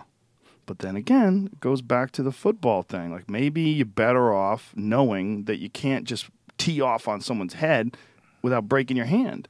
I mean, if guys had to be more conservative with their punches, maybe we would see more kicks, maybe we'd see more grappling, and maybe MMA would be more realistic. That's true, man. That's true. I don't know. I don't know what the answer is. Yeah. I think it's still... We have a bunch of issues in MMA right now. The judging issues, a tremendous the judging, issue. man. What's going on with that, man? Did you see the Diego Sanchez-Ross Pearson that was fight? crazy. Fucking ridiculous. That was crazy. Ridiculous. I haven't seen one person that thought Diego Sanchez won that Yeah. fight, other than Diego and Diego's family. And I love Diego. I think it's not Diego's fault that they scored it wrong, but god damn, that was a bad decision. No, it was very bad. Yeah. I mean, Diego's got a lot of heart. You can't take it away from him. He's that guy. He's a Yamato Damashi type fighter, right? He is. Yeah. He's a motherfucker. Dude. Yeah, Diego that guy's- Sanchez comes to I party. love watching the guy fight. Ooh, one of my all-time favorites. He's a wild man. Yeah. He's one of the few guys today that still fights with complete, total, reckless abandon. Yeah. Especially when he starts getting hurt. Huh? Oh, yeah. His face could be hanging off. When he fought Martin Kampmann in that third round, his face was hanging off of his skull. And he's charging just like a wild beast with rabies. Yeah. He's a crazy dude, man. He's fun to watch fight. He's pure aggression, that guy. Pure aggression and heart. I like that guy, yeah. Love watching him fight, man. I just don't think he won that decision. Yeah, I don't think so either. What do you think about the way the UFC has rounds, too? Because one of the things I really loved about Pride was that first 10-minute round. That really separated like the people that had real, true endurance and knew how to pace yourself. Yeah, There's one thing. rounds, yeah. Pacing yourself in a 5-minute round is one thing. Pacing yourself in a 10-minute round is an entirely different proposition when it comes to conditioning. Yeah.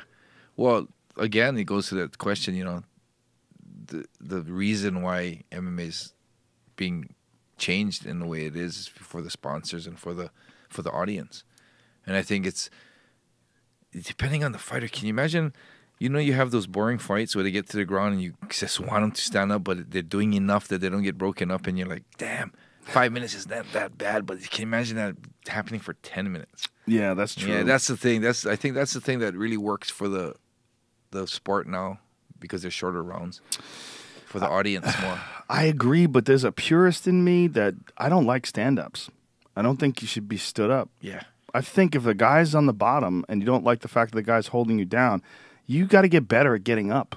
You got to get better at sweeping them. You got to get better at just trying to attack from the bottom, attacking to try to get a better position to stand back up or to try to finish him from your back. I just don't think it's realistic for a guy just to hang on and let the referee stand him back up again, which is a strategy. You see it all the time. Well, it's a sport now, yeah. Yeah. If you're looking at it as a fight, that's why he's a good MMA fighter, but not like a street fighter. It's a whole different thing, yeah. Right. But even as a sport, I think if you're going to look at the sport, it's still the sport of fighting. And if a guy can hold you down, he's holding you down. Like, you can't just stand him up. Like, he worked hard to get that guy down, and the guy on the bottom doesn't want to be there. So the guy on the bottom... It's not like technique, yeah. He's just locking his hands and just holding him, yeah, just to get a better position. Get stood up again. Yeah. That's what a lot of guys do. They just wait to get stood back up. I think that's kind of crazy. Yeah, I don't like that either. I like to see a guy like you know Charles Oliveira. You know that kid. I like watching that guy fight because he's so dangerous off of his back. Because he's real aggressive standing up, and one of the reasons why he's so aggressive standing up, he's not worried about being taken down. Because if he's taken down, he attacks right away off of his back, arm bars, triangles, boom, boom. Like there's no picnic taking that guy on the ground. If you take him down to the ground, you just did another different type of attack. He's constantly attacking. I like that. That's good. Yeah. When guys have one-dimensional games, that's when getting taken down becomes a problem. Because they get taken down and then the guy can hold them there. But you can't hold some guys. You know, there's guys that have wicked guards. You take them down and, man, you're in a fucking new world of shit. Yeah. You're just running into another sort of a situation where you can get submitted or lose the fight. I think that's the best way for MMA. The best way is not standing guys up because then why not even just why have it MMA then? Why not just fight kickboxing? If you just want to fight standing up, then where there's no threat of takedowns, then you could do some wild shit, you know? But you have a different sport then. If you're going to have takedowns, I don't think you should have stand-ups. I really don't. Yeah, true. But damn, can you imagine the sponsors wouldn't like that? The TV would be... But fucking baseball, man. How do they watch baseball? That shit's way more boring. Or golf, yeah. And they will watch it. That's true. You look at that, then they should not break them. That's not that boring after you look at that. It's not even close. Well, even football, man. What do you think of 2-on-1s and stuff, man? I don't like that. You don't like that, man? No. The team fighting shit? No, not the team fighting. Like 2-on-1. Even 2-on-1. I think it'd be a whole deal of strategy, man. I think 2-on-1 would be interesting if it's like a guy like you versus two non-trained guys. Oh, that'd be funny. That'd be exciting. That would be exciting. Non-trained big guys. Yes. Non-trained guys, though. But with trained guys, no. But that's like a circus. Yeah. But, like, say if you had a guy like John Jones versus two, like, football players that don't really know how to fight. That would be exciting. That would be exciting. It would be. That would be exciting. But a guy like John Jones versus two John Joneses? No. Yeah, no way. I don't want to see that. I mean, for me, I always felt that was one of the things I wanted to try and do. 2-on-1? Is fight two guys at one time and see, because there's a whole near fear element, Oh, yeah. Fuck yeah. That's why that fear element is what I was kind of intrigued to try and experience. Would you want to fight two guys that are the same size as you? No, but like, say if I'm 230, like guys that are like 180 or even 200 pounds. Just have a little bit of an advantage in size. A little bit where, yeah, and then the issues would be different. Yeah, fuck. Yeah, well, that's what I'm saying. Like two untrained guys. You get like two rough, tough fucking football players, you know, that don't really know how to fight. Give them like a couple weeks to fucking hit the pads or whatever. Just a little bit. You know, just a couple weeks to do some fight training. But the reality is, a guy like you versus a football player that has no martial arts experience, he would need years just to be able to survive on his own. But two of them. Yeah. They have the gangster fights. Yeah. Yeah, and it's actually pretty semi-trained. All of them are semi-trained. And what do you mean by gangster fights? You're talking about the Russian? No, the ones in Japan, the Yakuzas fight and stuff. But really, they have one guy and literally guys that are a little bit smaller. And it's crazy in some of the fights, man. So it's one guy versus two guys? Yeah, one guy versus two guys. And the two guys are a little bit smaller? A little bit smaller, just a little bit, yeah. And the Yakuza sets these up? Oh, there's fights that are run by them, yeah. Is it organized? Yes, organized. It's organized. What do they call it? They call it a chika kaktogi. Chika is underground, and kaktogi is fighting. Chika kaktogi? Yeah, so underground fighting. If you're in Japan when they have one, I'll take you to one. Fuck yeah! It's crazy. Then the good thing about it is a lot of these guys don't have that much skill, and they just brawl. Wow. Now, do they have like a doctor standing by for these things? Or? Yes, they have ring doctors. They have referees. They have everything. And you could get away with that in Japan because the Yakuza it's a different sort of a scenario than, like, say, the Mafia in America. It's a little different, yeah. Like, it's much more accepted, right? Yes, it is. It's something inside that people know that's around. Wow. But it's not something that you want to be public about. Huh. Yeah, they made me cover up my tattoos. We talked about this the last time we were on the podcast. I was in a gym, and they made me put on a long sleeve shirt and come back. And you probably can't shower. Yeah. Yeah, to shower in my room. Yeah. So, but the Yakuza is not talked about, but it's everywhere. Yeah, it's everywhere. You can see them around. There's nice guys that are Yakuza. There's assholes. There's a whole bunch of. I've had a lot of stuff with them. Yeah, we talked about a little bit about that last time you were here on the podcast. Yeah. We had to smack the shit out of some guy. Yeah, it's all in the book too, man. Oh, okay, now tell me about the book, and when is it out? Well, is it out already? This is the one for you, man. Beautiful. Oh, awesome. Beautiful. Yeah, it's I think 4 years in the making. Huh? Live as a man, die as a man, become a man. Do you understand that saying? Yes. Do you know that? Do you know what? I don't know if we talked about it before, but the middle line is to die. Yeah. Mm-hmm. When everyone thinks that's the end. So everyone thinks that the normal reading would be to live as a man, become a man, and die as a man. Mm-hmm. But I believe that until you face that most fearful test of dying, you don't know how strong you actually are. So you live your life with all these little tests in life, all the little trials that you have, to build your strength and build your heart to the last test of dying. And the way you die is going to determine whether you've passed that test or not. So that's why I like that title, yeah. Well, that's in today's day and age, this strange, soft, pussified society that we live in. And there's a lot of good things about the pussified society. Don't get me wrong. Yeah. There's a lot of good things about people being civil with each other and about having laws and about having, being able to get your food from a grocery store. All those things are good. But what's bad about all these things, and it's not bad about these things, but the repercussions of them is that men don't develop character. Mm-hmm. And a lot of men fold under pressure because they've never experienced pressure. Mm-hmm. They don't know themselves. Mm-hmm. They don't know what they're capable of because they've never had to face adversity. True adversity. Mm-hmm. When you're really worried about your life. Mm-hmm. When you're really worried about your safety. When your back is up against the wall and you either rise to the occasion or you are dwarfed by the moment. Mm-hmm. And so many people that have never faced adversity, they just immediately fall apart. They panic. They fold. They don't know what to do. Yeah. That's what you were fighting against. Yeah. And a lot of it in the book is a lot of the stuff that I've went through.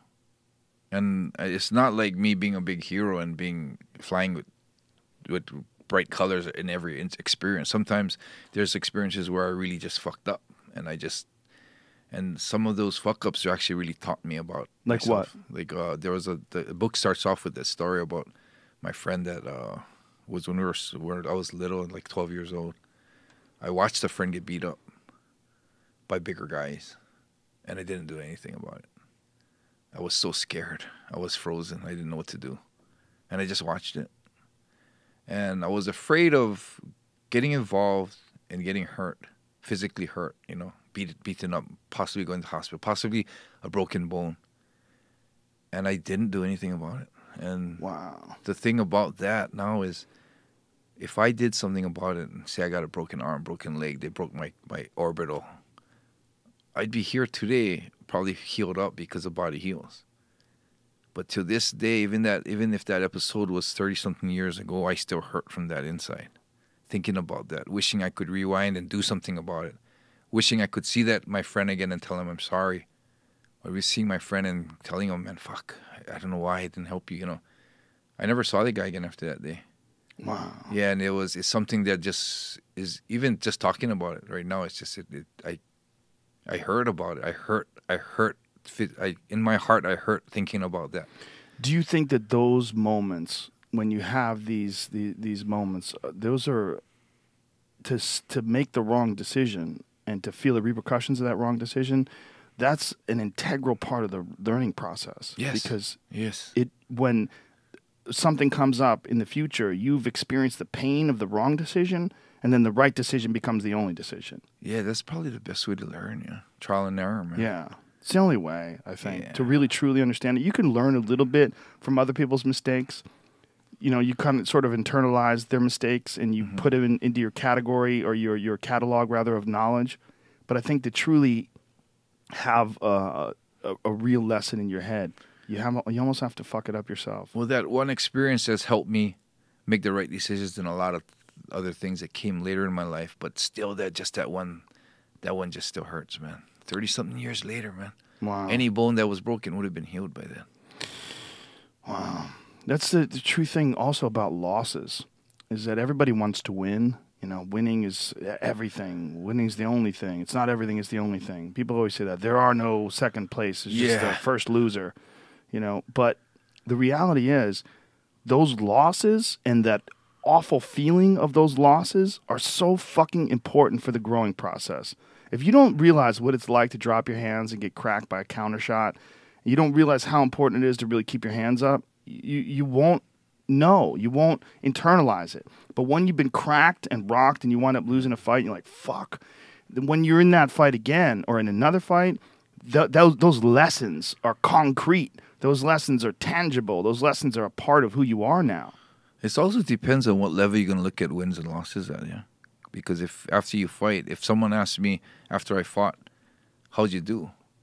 I mean, if you're talking about the way I think, I don't know yet. Because I'm going to know if I won or lost that fight in my next fight. If I become a better fighter because of that experience, I'm a better fighter. I won because I gained and I got better. So, you know, losses are determined on what you're going to do after the loss, yeah. Yeah. There's oftentimes wins that fuck a fighter up more than a loss does. Because, like, say maybe you catch a guy with one punch and you knock him out, and then you just decide that you're a knockout puncher now. Instead of being technical, instead of using a comprehensive game, you just kind of become a striker all of a sudden. That happened to a lot of guys, man. A lot of guys who were jiu-jitsu black belts all of a sudden started getting in these kickboxing matches and getting fucked up. And it was so frustrating for me to watch. Like, I understand that you like to strike. However, you're a fucking wizard on the ground, and you're not even attempting to use these skills because you had success in this one thing. So they decide that they're a striker. A lot of the game is the mind, right? Yeah. The book covers every fight exactly how I was thinking from when I got the fight to when I was preparing for the fight, during the fight. And it's going to be interesting because a lot of people think that I'm this Yamato Damashi guy that has no fears and just comes out and has this iron type of thinking, but it kind of tells you exactly what I'm thinking during the fight, what happened, what I felt after the fight, and it's straight up real stuff. I mean, well, you know, Customato, the longtime trainer of Mike Tyson, famous guy who was really, his take wasn't just the technical aspects of boxing, but also the psychology behind boxing. And one of the things that he ingrained in Mike Tyson, he said that a coward and a hero feel the exact same thing. It's just that the hero chooses to act while the coward falls apart. It's what you do with fear. Yeah. It's what you do with the fear. Yeah. And his other thing was that fear is like fire. It can cook your food for you. It can keep you warm. Or if you lose control of it, it can burn your house down and kill you. Yeah, that's so real. Yeah.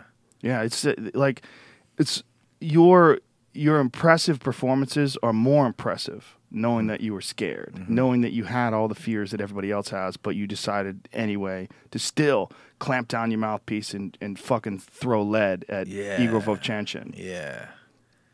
That's what I was fighting for.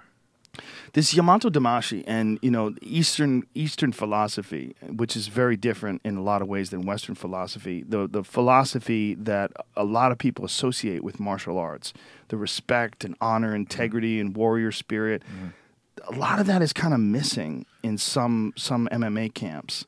And it's almost like they become jocks and athletes and not as much martial artists.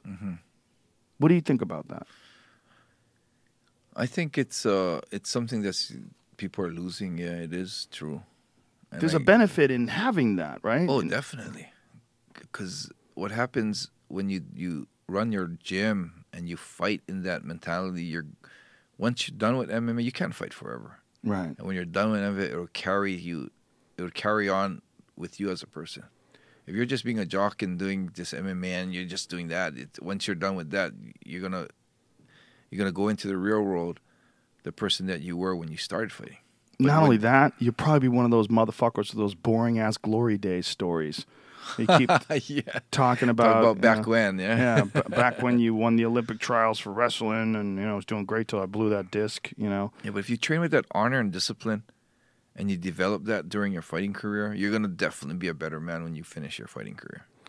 Well, I got real lucky when I first started doing martial arts. Is that my Taekwondo instructor was very into the aspects of martial arts that we consider like the philosophy and the mindset and the warrior code, indomitable spirit, like all these different things were promoted very heavily, and promoted that one of the big ones was that martial arts are just a vehicle for developing your human potential. Yeah. And that this is, even when you can't kick, and even when you can't punch, and even when your body's old, you're still doing martial arts, because this path that you are on, this path of learning, this path of testing yourself, this path of trying to overcome resistance, this will stay with you forever in life. Yeah. Oh, yeah. I believe martial arts for me was a stair in my life, a stair that I had to climb to become a better person. Do you think that it would? I think it would stop a lot of bullying if martial arts were mandatory in school.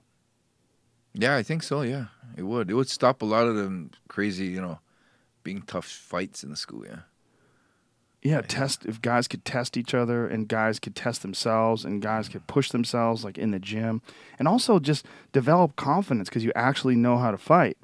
Instead of like pretending you know how to fight to try to scare people off because you're insecure, which is what a lot of You're always going to have those though, no matter what. Less of it though, don't you think? Yeah, You'd have less of it. Yeah, for sure. I mean, you have bullies in the gym. There's always going to be problems with guys in the gym that beat up on lesser talented guys or hurt guys when they're sparring. They're supposed to be going 50%, they go 100%. Yeah. You're always going to have that. Yeah. You're always going to have gym wars, or one guy elevates a little bit and the young guy catches up to him, and then the other guy takes it to another level. Next thing you know, they're in a full-on fight. Yeah. Yeah. When you were training for MMA fights, how did you structure your training? Like when you set about, like, say if you're about to fight Mark Kerr, for example, and you have 8 weeks to prepare for your fight, how did you structure your training camp? Did you do it all yourself? Did you have someone help you design your programs? I did a lot work with Egan. Egan would help me with a strategy. Would help me with a game plan, and then we'd set our training in correspondence to the game plan. Yeah. Like Mark Kerr, for me, I didn't think I could get strong and big enough to match him power for power. So I thought, getting stamina and moving faster. So I think I was like 94 kilos in that fight, yeah. What is 94 kilos? 94 kilos, I don't know. Okay, let's find out. 94 about kilos. 207, 208 maybe. Let's see. How many pounds is 94 kilos? It is 207. 207, yeah. And Kerr was like 260. Yeah, right? yeah, he was like 260. God just damn. Muscle, yeah. He was fucking gigantic. Yeah, and he was saying that he was going to throw toe-to-toe at me, so I was working my striking. I actually went to Maurice's gym, Maurice Smith. Oh, really? And worked there with him, yeah. How did that fight go down? I don't remember that fight. Me. He tackled you immediately. And I thought we were going to throw down, and he tackled me, and I was like, oh, damn. And he held me and just kind of chipped away.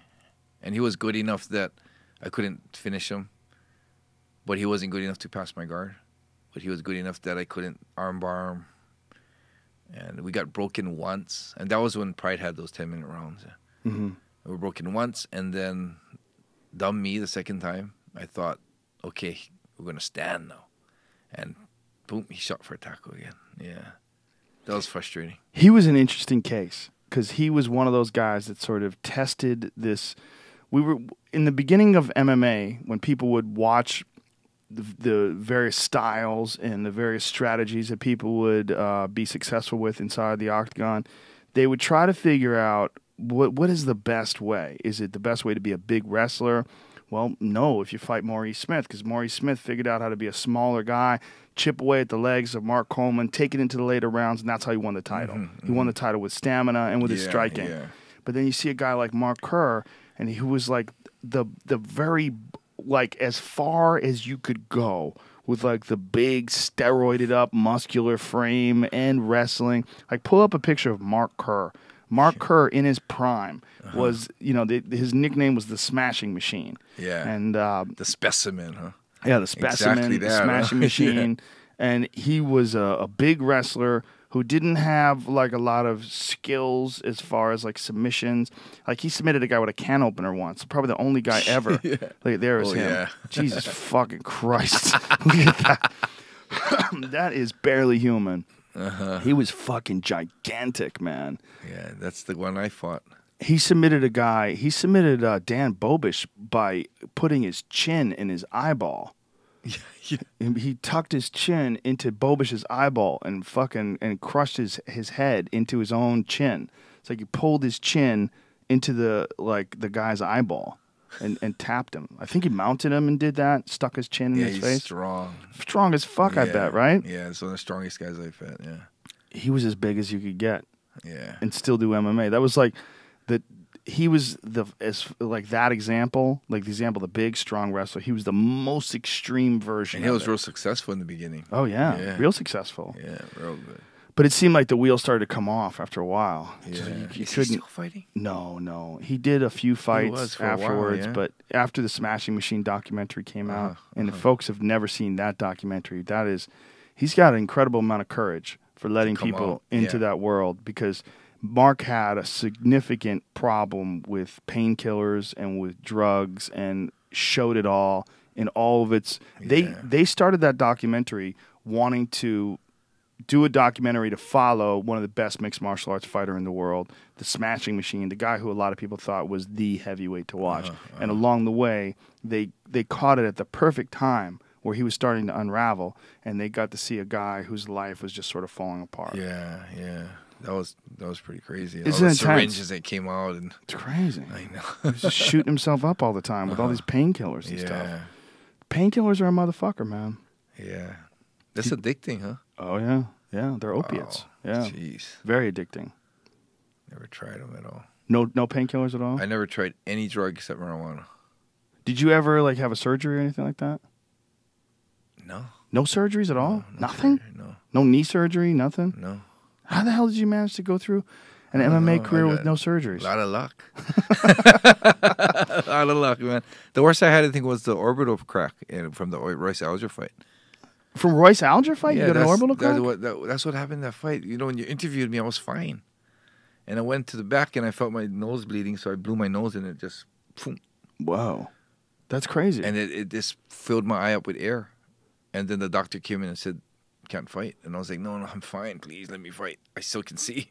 That was... That's when Tito took your place. Yeah. Wow. Yeah, Tito was my That's alternate. historical shit, man. I know, yeah. Tito Ortiz was my alternate. That is historical shit. What did you think about Tito Ortiz fighting in Bellator? Did you see that? That little guy? He fought Shlemenko. Well, I was hoping he did beat that guy up, because I was thinking that guy shouldn't be calling out a heavyweight class. It's ridiculous. Yeah. And I was I thinking, don't know what he was thinking. yeah, I'm glad. And he passed him out. He knocked him out. Yeah, Put him to sleep. That was Put him nice. to sleep with a head and arm choke. That was nice to see. Yeah, Tito's got a really underrated submission game. A lot of people don't give him enough credit for his submission game. You know, he's big too. He's fucking huge. Yeah, he's like my weight class. And when I just saw him the other time at one of the events, he was a guest, and he's huge. He's enormous. Yeah, it's hard to believe he even makes 205 when you look at how big he is. He drops good weight. Yeah. And Shlemenko is like my size. Like he had no business being in the cage with Tito. And Tito, and he's the one who called Tito out, right? Yeah. I don't know what that's about. And Tito sort of sponsors him too, which is a lot of people thought like some fuckery was afoot. They're like, wait a minute, because Tito, like Team Punishment, he represents Team Punishment. Really? Yeah. Oh, that's weird, huh? I don't know. I mean, maybe they just said they could make some money. Let's just do it. And Shlemenko wanted to test himself. I don't know, you know. Wow. But when you see the two of them inside the cage at the same time, yeah, you know, it looks it's like a funny, movie huh? where a giant is fighting a little man. Yeah, you know? yeah. And Tito got him to the ground, man. You just saw that weight and pressure and just submitted him pretty quickly. Look at the difference in the size there. Yeah, I know. Look at that. That's crazy. But good for Tito to get that win back, man. You know, that's one thing that bums me out is people don't. I mean, I guess Tito kind of brings it on himself sometimes because he says a bunch of crazy shit, but that guy doesn't get enough credit. A lot of people disrespect him. Tito's he's a real pioneer. Yeah, he is. Oh, yeah, for sure. He was there back with you in '97, man. Yeah, really, yeah. Yeah, he was with Tank Abbott at the time. Yep. Yeah, I mean, that's when Tank Abbott was the Huntington Beach bad boy. Yeah, and then yeah. Tito sort of That's became right. the Took Huntington over, Beach yeah. bad boy somewhere along the That's line. right, man. Wow. Yeah, he was a part of Tank Abbott's crew. He said he learned a lot from Tank Abbott, and it's interesting because what you say about attitude and about about the mindset of fighting, that's what he said that he learned from Tank Abbott. Really? He learned from Tank Abbott how to just go in there and fuck somebody up. Just go in there and kick somebody's fucking ass, and that's what Tank Abbott used to do. Yeah. Just say whatever you want about Tank Abbott. That motherfucker never passed on a fight. Would fight anybody, and with an hour's notice. You could literally call him. He'll be on a bar stool. He'll be on a flight the next day, headed to wherever the fuck you wanted him to fight. Drunk. He would fight anybody, and he would win a lot of those fights. Yeah. He was a hard puncher. Because he had that attitude. He was just ready to get in there and fuck somebody up. Yeah, and there's Tito right next to him. Oh, yeah. Yeah. Wow, that's an oldie. Yeah, Tank Abbott is a goddamn classic. He's an American classic, that guy. He is. He had some wild fucking fights inside the octagon. Yeah, he did. Some crazy knockouts, huh? Yeah, I don't know the last time he fought, but I have a feeling it was like, I want to say it was fairly recently. Tank Abbott, really? Yeah, somebody told me that he Really? fought recently. And let me see here. Let's look up in Wikipedia. They'll tell us when the last time he fought, because I want to say that he fought fairly recently. Yeah, he fought in 2013. Whoa. He lost to Ruben Hurricane Villarreal. That's the same guy that Boss Rutan fought on one of his last fights, too. And he beat Mike Bork in 2009. So he took 4 years off, came back, and lost in King of the Cage. Wow, that wasn't even that wasn't hyped up at all, huh? No, it was kind of crazy. King of the Cage Fighting Legends. Wow. It was Tank 2013. Abbott. I would have watched that. Yeah, you probably didn't Tank even know Abbott about was it. fighting, yeah. That's the problem. For sure. Yeah, it's kind of crazy that it was so, low profile. Before that, he fought Kimbo Slice in 2008 Yeah. in Miami. That was before Kimbo went to the UFC. He fought Yoshida. And he fought Yoshida in Pride. And he got choked. Yeah. It's a lot of fights. Yeah. A lot of fights. Fought a lot, huh? Yeah. I mean, if you look at his career, there's a lot of losses in there, but goddamn, there's some classic fights. Yeah, they are. Classic fights. Matua is one. Yeah. Of those, that was his first fight. His very first fight. And then Paul Varlins, remember that fight? Yeah, that was another great that's fight. right, yeah. There it is. King of the Cage. Legends. Oh, wow. Tank Abbott, gray beard now. Yeah. Still slinging lead. King of the Cage is a place where a lot of guys had their start, right? Yeah, King of the Cage, yeah. Where did you have your first fight? Mine was in Shuto. Shuto. Yeah. Did you fight in Super Brawl or was that No, Egan? Just Egan fought in Super yeah. Brawl. I fought in Super Brawl once, yeah. You fought it once? Yeah. Who'd you fight over there? Tommy Sauer. And Super Brawl was almost like old school Valley Tudo style, right? They Yeah. had different rules Yeah, because there was Hawaii a had a different, different set of rules that you were allowed to compete under. Like what was the rules of Super Brawl? At that time was more just like pride rules when I fought. Soccer kicks, Yeah. knees to the head on the knees to the head on the ground. ground, yeah. I like those rules. Do you think that MMA in its current form right now, like if you could change any of the rules and still keep it a sport, I think that first of all, 12 to 6 elbows that's got to come back. I think 12 to 6 elbows is a ridiculous thing to have banned. But Yeah. I think knees to a grounded opponent Yeah, I think would change a that's lot of good. shit yeah. too. Yeah. Even soccer ball kicks, I think is okay. Really? Yeah. You're fucking crazy. Yeah, I think those I would like those to be in. The only thing I have a problem with the soccer kicks is the cage. I like the soccer kicks in a ring because you can move your head away. But the fact that you're trapped and you can get kicked and stomped when you're trapped up against the cage, that's the only time that I think that it would be a problem because the guy can't really defend himself because of the environment as opposed to because he's out. That would be just one more danger in the cage. There's a lot of that. That's true. Yeah. That's true. That's true. The people would be keeping their head away from the cage a little more, yeah. When you look back, I mean, your first fight in the UFC, 1997, when was your first actual mixed martial arts fight? Shoot up. 96, yeah. 96. That is the early days, man. That was right after Hickson came to Japan. Hickson fought in the Japan Valley That's Tudo. what made me want to fight, yeah. Really? Yeah. Wow. That was incredible, man. Those are incredible times. And when you look back at that, and now you see the guys of today, you see like the Demetrius Mighty Mouse Johnsons, and you see the John Joneses, and the high level guys, the pound for pound best guys of today, man. It's just like a totally different thing. Yes, it is. There's actual fighters that are called mixed martial artists now. Yeah, full mixed martial They artists. can do everything. It's not a karate guy. Yeah, back or in a the day, it was wrestler. always like that. Your fighter was either a striker, a wrestler, or a ground guy. And there was always a real straight-up strategy to fighting those. But now, man, they can do everything nowadays. I mean, I see the younger fighters coming up nowadays, and some people tell me, like, oh, when you fought, there was no money. It was so small and shit. And don't you wish you were growing up this day and age? And I'm thinking to myself, I don't know, man. The fighters nowadays, man, holy shit. They're black belt jiu-jitsus that are professional kickboxers, and wrestlers that can fight boxing. You know, I mean, it's like wrestlers with black belt jiu-jitsu. It's like, it's unbelievable.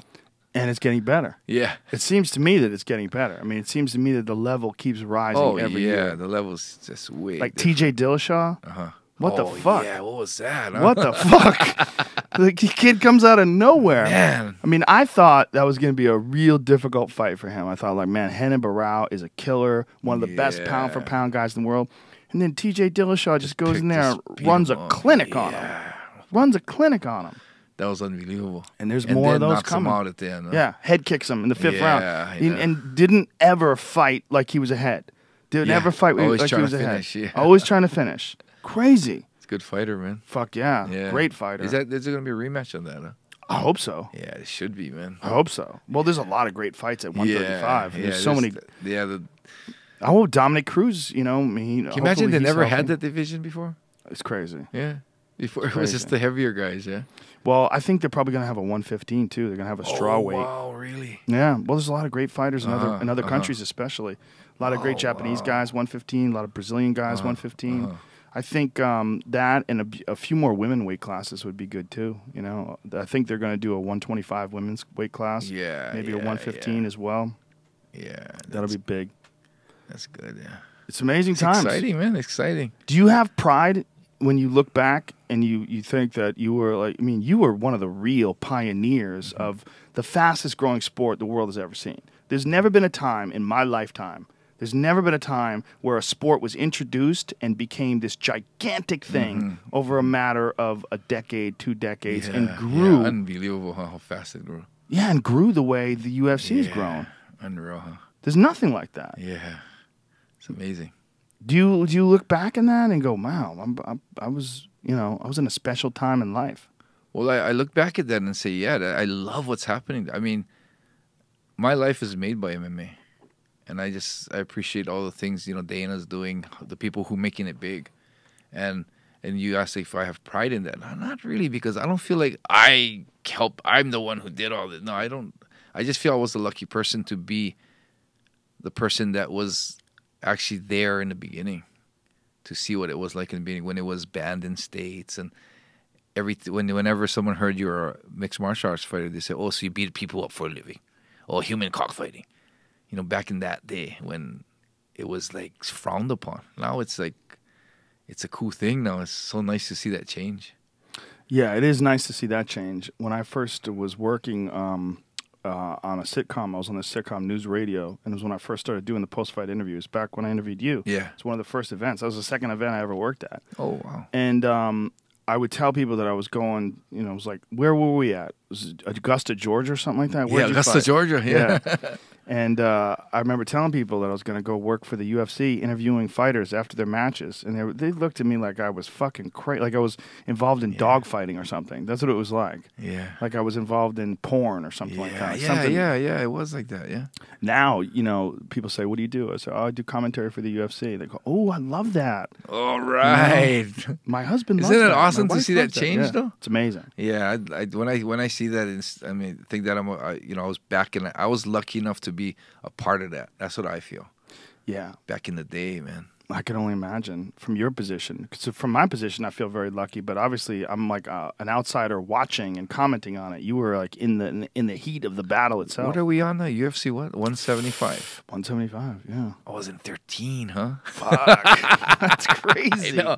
13. Well, not only that, you were not just at one. I think the position that you were at UFC 12. I think in my opinion, the sport changed radically around UFC 12 because of Vitor. I think when Vitor entered into the cage, won that tournament at 19 years old at UFC 12, the whole game changed because you got to see really high-level striking from a jiu-jitsu black belt. And he was light, but he was fast. He was a total new specimen. Yeah. I mean, it wasn't the Vitor that fought Randy Couture. I think that Vitor got too big. He got up like Too much fatigue, 240. yeah. He was just too jacked. But when he fought at 205, UFC, he was like 205 at UFC 12, shredded, strong, explosive, fast jiu-jitsu. as fuck, Powerful, God everything. damn! And when we first saw him with his first couple of fights, man, it was just like this was a new athlete, completely new person that we'd never seen like a skill level like that. As far as his hand speed, the boxing combinations that he put together, nobody had seen that before. Yeah. You know, I think that you came at that time. You came as the sport was just exponentially expanding, and you were starting to see like real world-class athletes. I think when we look in the future and they look back at this era, like the era between 1993 and 2008, Yeah, really, yeah. not only around today, but still The fighting top at the levels, highest level. Yeah. Which brings up another point. How do you feel about all this testosterone replacement shit? I wouldn't do it. If I was fighting, I wouldn't do it. I don't know if I'm for it or against it. I mean, if a fighter wants to do it, I wouldn't have a problem if my opponent did it. You wouldn't have a problem with your opponent doing it, but you wouldn't do it. Yeah, I wouldn't do it. Why wouldn't you do it? I guess I wouldn't know I don't know the real effects to it. Yeah, and I feel like I could get in shape enough to fight without it. Yeah. John Fitch said something real interesting once. I talked to him about it, and he said, when I get older, he said, I would definitely take hormone replacement therapy, but not when I'm fighting. He said, I want to know that everything I did because I did it. I did with my hard work, and I did with my mind. You know, and that was Fitch's attitude. And I thought that was very admirable. You know, he's a real man. Yeah. You know, Fitch lives by the sword, dies by the sword. And that attitude, that wasn't just some talk and bullshit. I mean, he's never been popped for PEDs. He doesn't look like he's doing them. Always looks the same. He's just a tough motherfucker, a hard-nosed wrestler who became a great mixed martial arts fighter. But that attitude was, you know, he wanted to know that he did it all himself. But you see guys like, you know, Vitor is a perfect example. Vitor got on TRT, got on testosterone replacement therapy, and became this. He had this resurgence where you saw Vitor from the old days, the Trey Telgman fight. He was 19 years old. He was a phenom. But Vitor, a lot of folks don't know, post the Randy Couture fight, after Randy Couture beat him, he went into a dark period where he wasn't very good for a while. Sakuraba beat him up. A lot of guys beat him. Alistair Overeem submitted him. He wasn't the same guy anymore. He lost his confidence for whatever reason. Dan Henderson beat him. And then he fought in the UFC, had some good fights, but it didn't look like the same guy. Didn't look shredded. Got on testosterone replacement, and then all of a sudden shot through the fucking roof and became this motherfucker again. So I could see both. See, that's the one on the left is him pre-testosterone, and the one on the right is post-testosterone. I mean, I could see, but this is the weigh-ins photos, by the way. These guys are completely dehydrated. They don't look good. They're sick. I mean, when you're weighing in, your body's completely dried out. They lose, I mean, like Vitor probably loses 10, 15 pounds easily just to make weight. But the resurgence when you saw him fight Michael Bisping, Luke Rockhold, and then the rematch with Dan Henderson, he was so fucking good. Yeah. And it makes you wonder, like, what is it? Is that testosterone? Is it hard work? Is it the testosterone that allows him to work hard? Like, where is a kind of gray area? Like, where do you draw the line It's definitely there? with hard work. Definitely. You just can't just take testosterone and get good. it allows you to work harder, I think. Exactly. Yeah. Definitely hard work and definitely talent and definitely his mind. Yeah, confidence, yeah. But that's the thing about the testosterone. It allows you to get that crazy gorilla confidence. It changes the game, right? Yeah, it does. But the thing is, as much as people are against it, isn't it kind of cool to see him, all the fights he put out because he's on it? That's a good point. It's like bodybuilding. Yeah, people say fuck steroids and stuff, but when they go watch bodybuilding, they ooh and ah at the muscle tone and the size, and it's like, no, I'm against steroids, but you go there and you love the bodybuilding, and it's like a give and take, yeah. Yeah, well, bodybuilding without steroids is almost non-existent today. Yeah, true. Yeah. None of those guys are clean. You can't get that big and be clean. You might be clean for the last year. Do they even test? I don't know what tests they do with bodybuilding, but it's got to be horse shit, you know? If somebody tests positive in a bodybuilding competition, it's probably because they pissed off the promoter. And they said, test that motherfucker's urine. Yeah, for real. Test them for real. This time. Yeah. In Pride, did they test you at all in Pride? No, they had you didn't know that they had a clause in the contract? What clause? They had a clause that said what they test for. Oh, and they don't test for steroids. They said test for weed, they test for cocaine. They had a whole list. And not only did the steroids wasn't on that list, they had a sentence after that saying, we do not test for steroids. Wow. Yeah, so it was kind of crazy. Jason Chambers, he was that show Human Weapon. He fought MMA a bunch of times. He's a friend of mine, but he was they were trying to get him to fight in Pride, and they wanted him to fight at 185. And he was like, but I weigh 170. And they was like, yeah, just do steroids. And they were telling him to do steroids, and he was like, what? They were telling him, we think you should, because he's a handsome guy, they're like, you should fight at 185. And he's like, wait, what? They wanted him to juice up and look big and muscular and fight at 185. And he was like, I'm not 185, guys. I heard a lot of stories about that, how Pride used to really bully the fighters around. Yeah, you never experienced that. No, they used to kiss my ass, man. Really? It was weird because I remember Mark Kerr saying something about how Rampage was called up 1 week before the Sakuraba fight. And if he didn't take it, they told him something like, you'd never fight in Japan again or something. Bullying him around like that. And the same people that are bullying him around are the people that I see. And I can't even imagine that side of character from them. Do you think it's an exaggeration? Like maybe you're not getting the full story from them? I think it's a play of the Japanese, yeah. Oh, they know what they can do. Like a dog's your dog's the most obedient dog to you, but then when your friend takes care of him, he's pissing all over the place and barking and shit, Yeah. I think it's the same thing. They know what they can get away with. Yeah, my friend Eddie Bravo was over my house once, and he was scared of my dog. And so my dog attacked the cat in front of him because he knew that Eddie was scared of the dog. He's like, Eddie, he just decided that he's the boss. Because I was taking a shit. He freaked out and he started screaming, and I had to run in and rescue the cat. But he just decided that Eddie was a punk. Because Eddie was scared of him and he could feel it. So he decided, I've been wanting to bite this fucking cat for a while. So he went. But it was a clear example of that because Eddie wasn't used to being around big dogs. He didn't know how to handle them. And, he didn't know you just got to be friendly with the dog and just, establish. So Eddie was like, oh, he was always like this around the dog. So the dog's like, this motherfucker's scared. He's a fag. I think I'm running shit here. So but it was a clear example. He would never do that in front of me. The dog would never attack the cat in front of me. But in front of Eddie, he just decided, that's a good example, I think. Yeah, it's a perfect example. Yeah, so they bullied those guys around, and these guys would. Do you remember the Guy Menser incident with me? What happened with Guy Menser? When he fought Egan, and then we had a little thing in the ring with him. Yeah, what happened? Well, he was supposed to. Well, apparently, this is what he said was he was supposed to call me out in a bad way. Mm-hmm. I just retired. Right. And he beat Egan, and they told him to call you out. They told him to do that, and they told him that I knew about it. So it's like some pro wrestling bullshit thing. Right. But I knew nothing about it. So I'm here. I go into the ring after Egan loses, and I'm just going, you know how you go check on your fighter? I checked on Egan. You okay? Everything's okay. And guy walks up to me and says, it's not personal.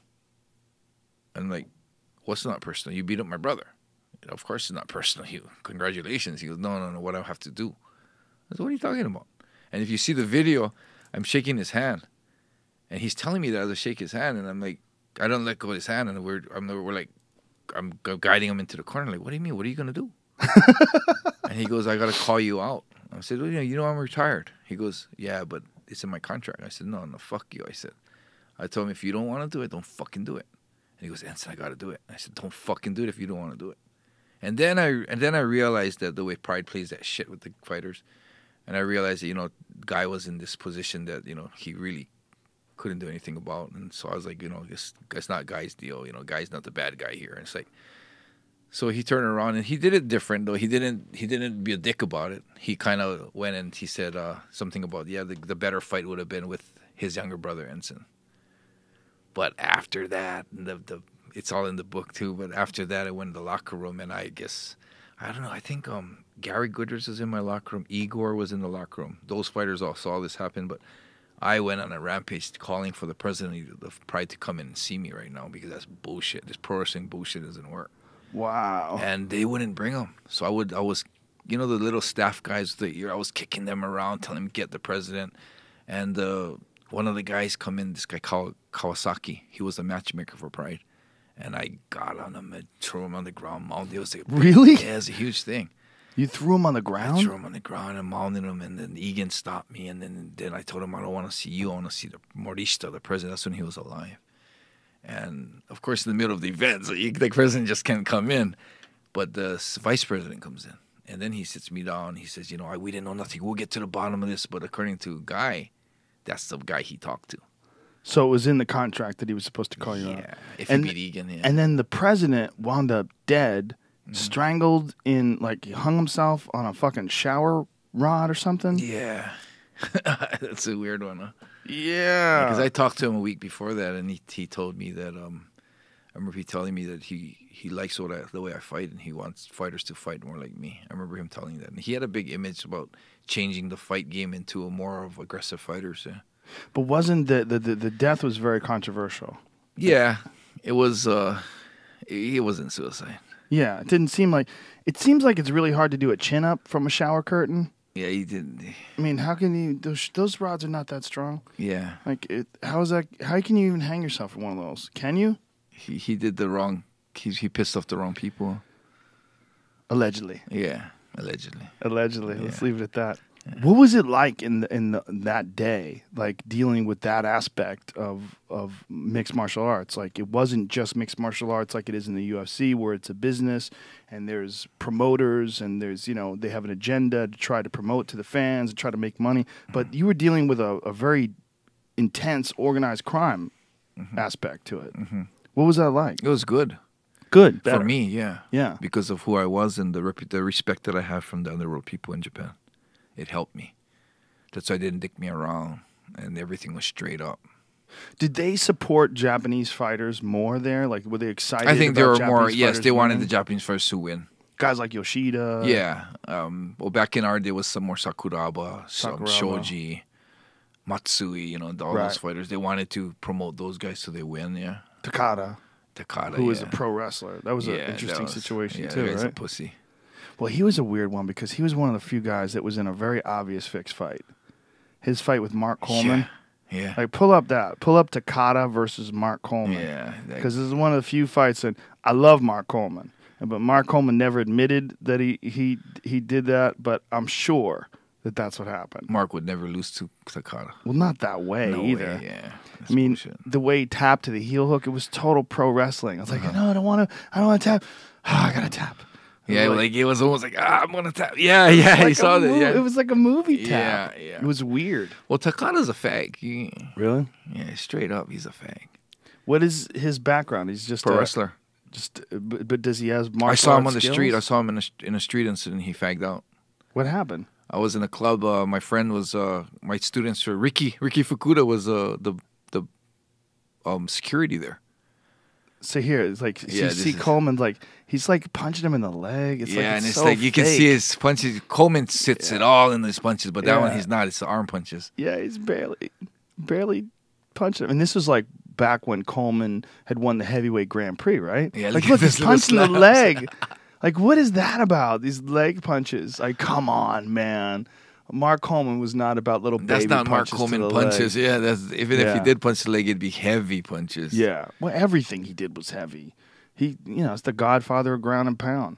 And so he gets on top of him, and he gives up his leg here. And look at this. I mean, he has given up the leg here. He rolls with it a little bit. And you see, he's first of all, Takada's that's not even a heel hook. He's not even turning it. I mean, look at that. He taps. But that heel hook was a terrible heel hook. He wasn't even turning it. He was just holding it. He was like in a 10-step process. He got to 8 and then just hung on at 8. Yeah. Coleman had a tap. That's screwed up because I'm not against pro wrestling, but I am against pro wrestling being done in the mixed martial arts ring. Well, wasn't that a weird part of Pride with that there was a lot of pro wrestling guys that fought in Pride, but a lot of them legit guys. Mm-hmm. Like who's Diet Butcher? What was that? Otsuka. Yeah. That guy was tough. Tough. Though, man. Yeah. Very tough. Yeah. And started out as a pro wrestler. Yeah. And what was Diet Butcher? What was that thing? I don't know. It's just this thing that he always had on his pants. I don't know. That was his nickname, I think. Yeah. But it was the pro wrestling guys were the guys that had brought a lot of fans, sort of like Brock Lesnar, that brought a lot of fans to watch. Yeah. Fight. Actually, yeah, that's true. And Takada was one of those guys, them, right? But he's a fake. So what?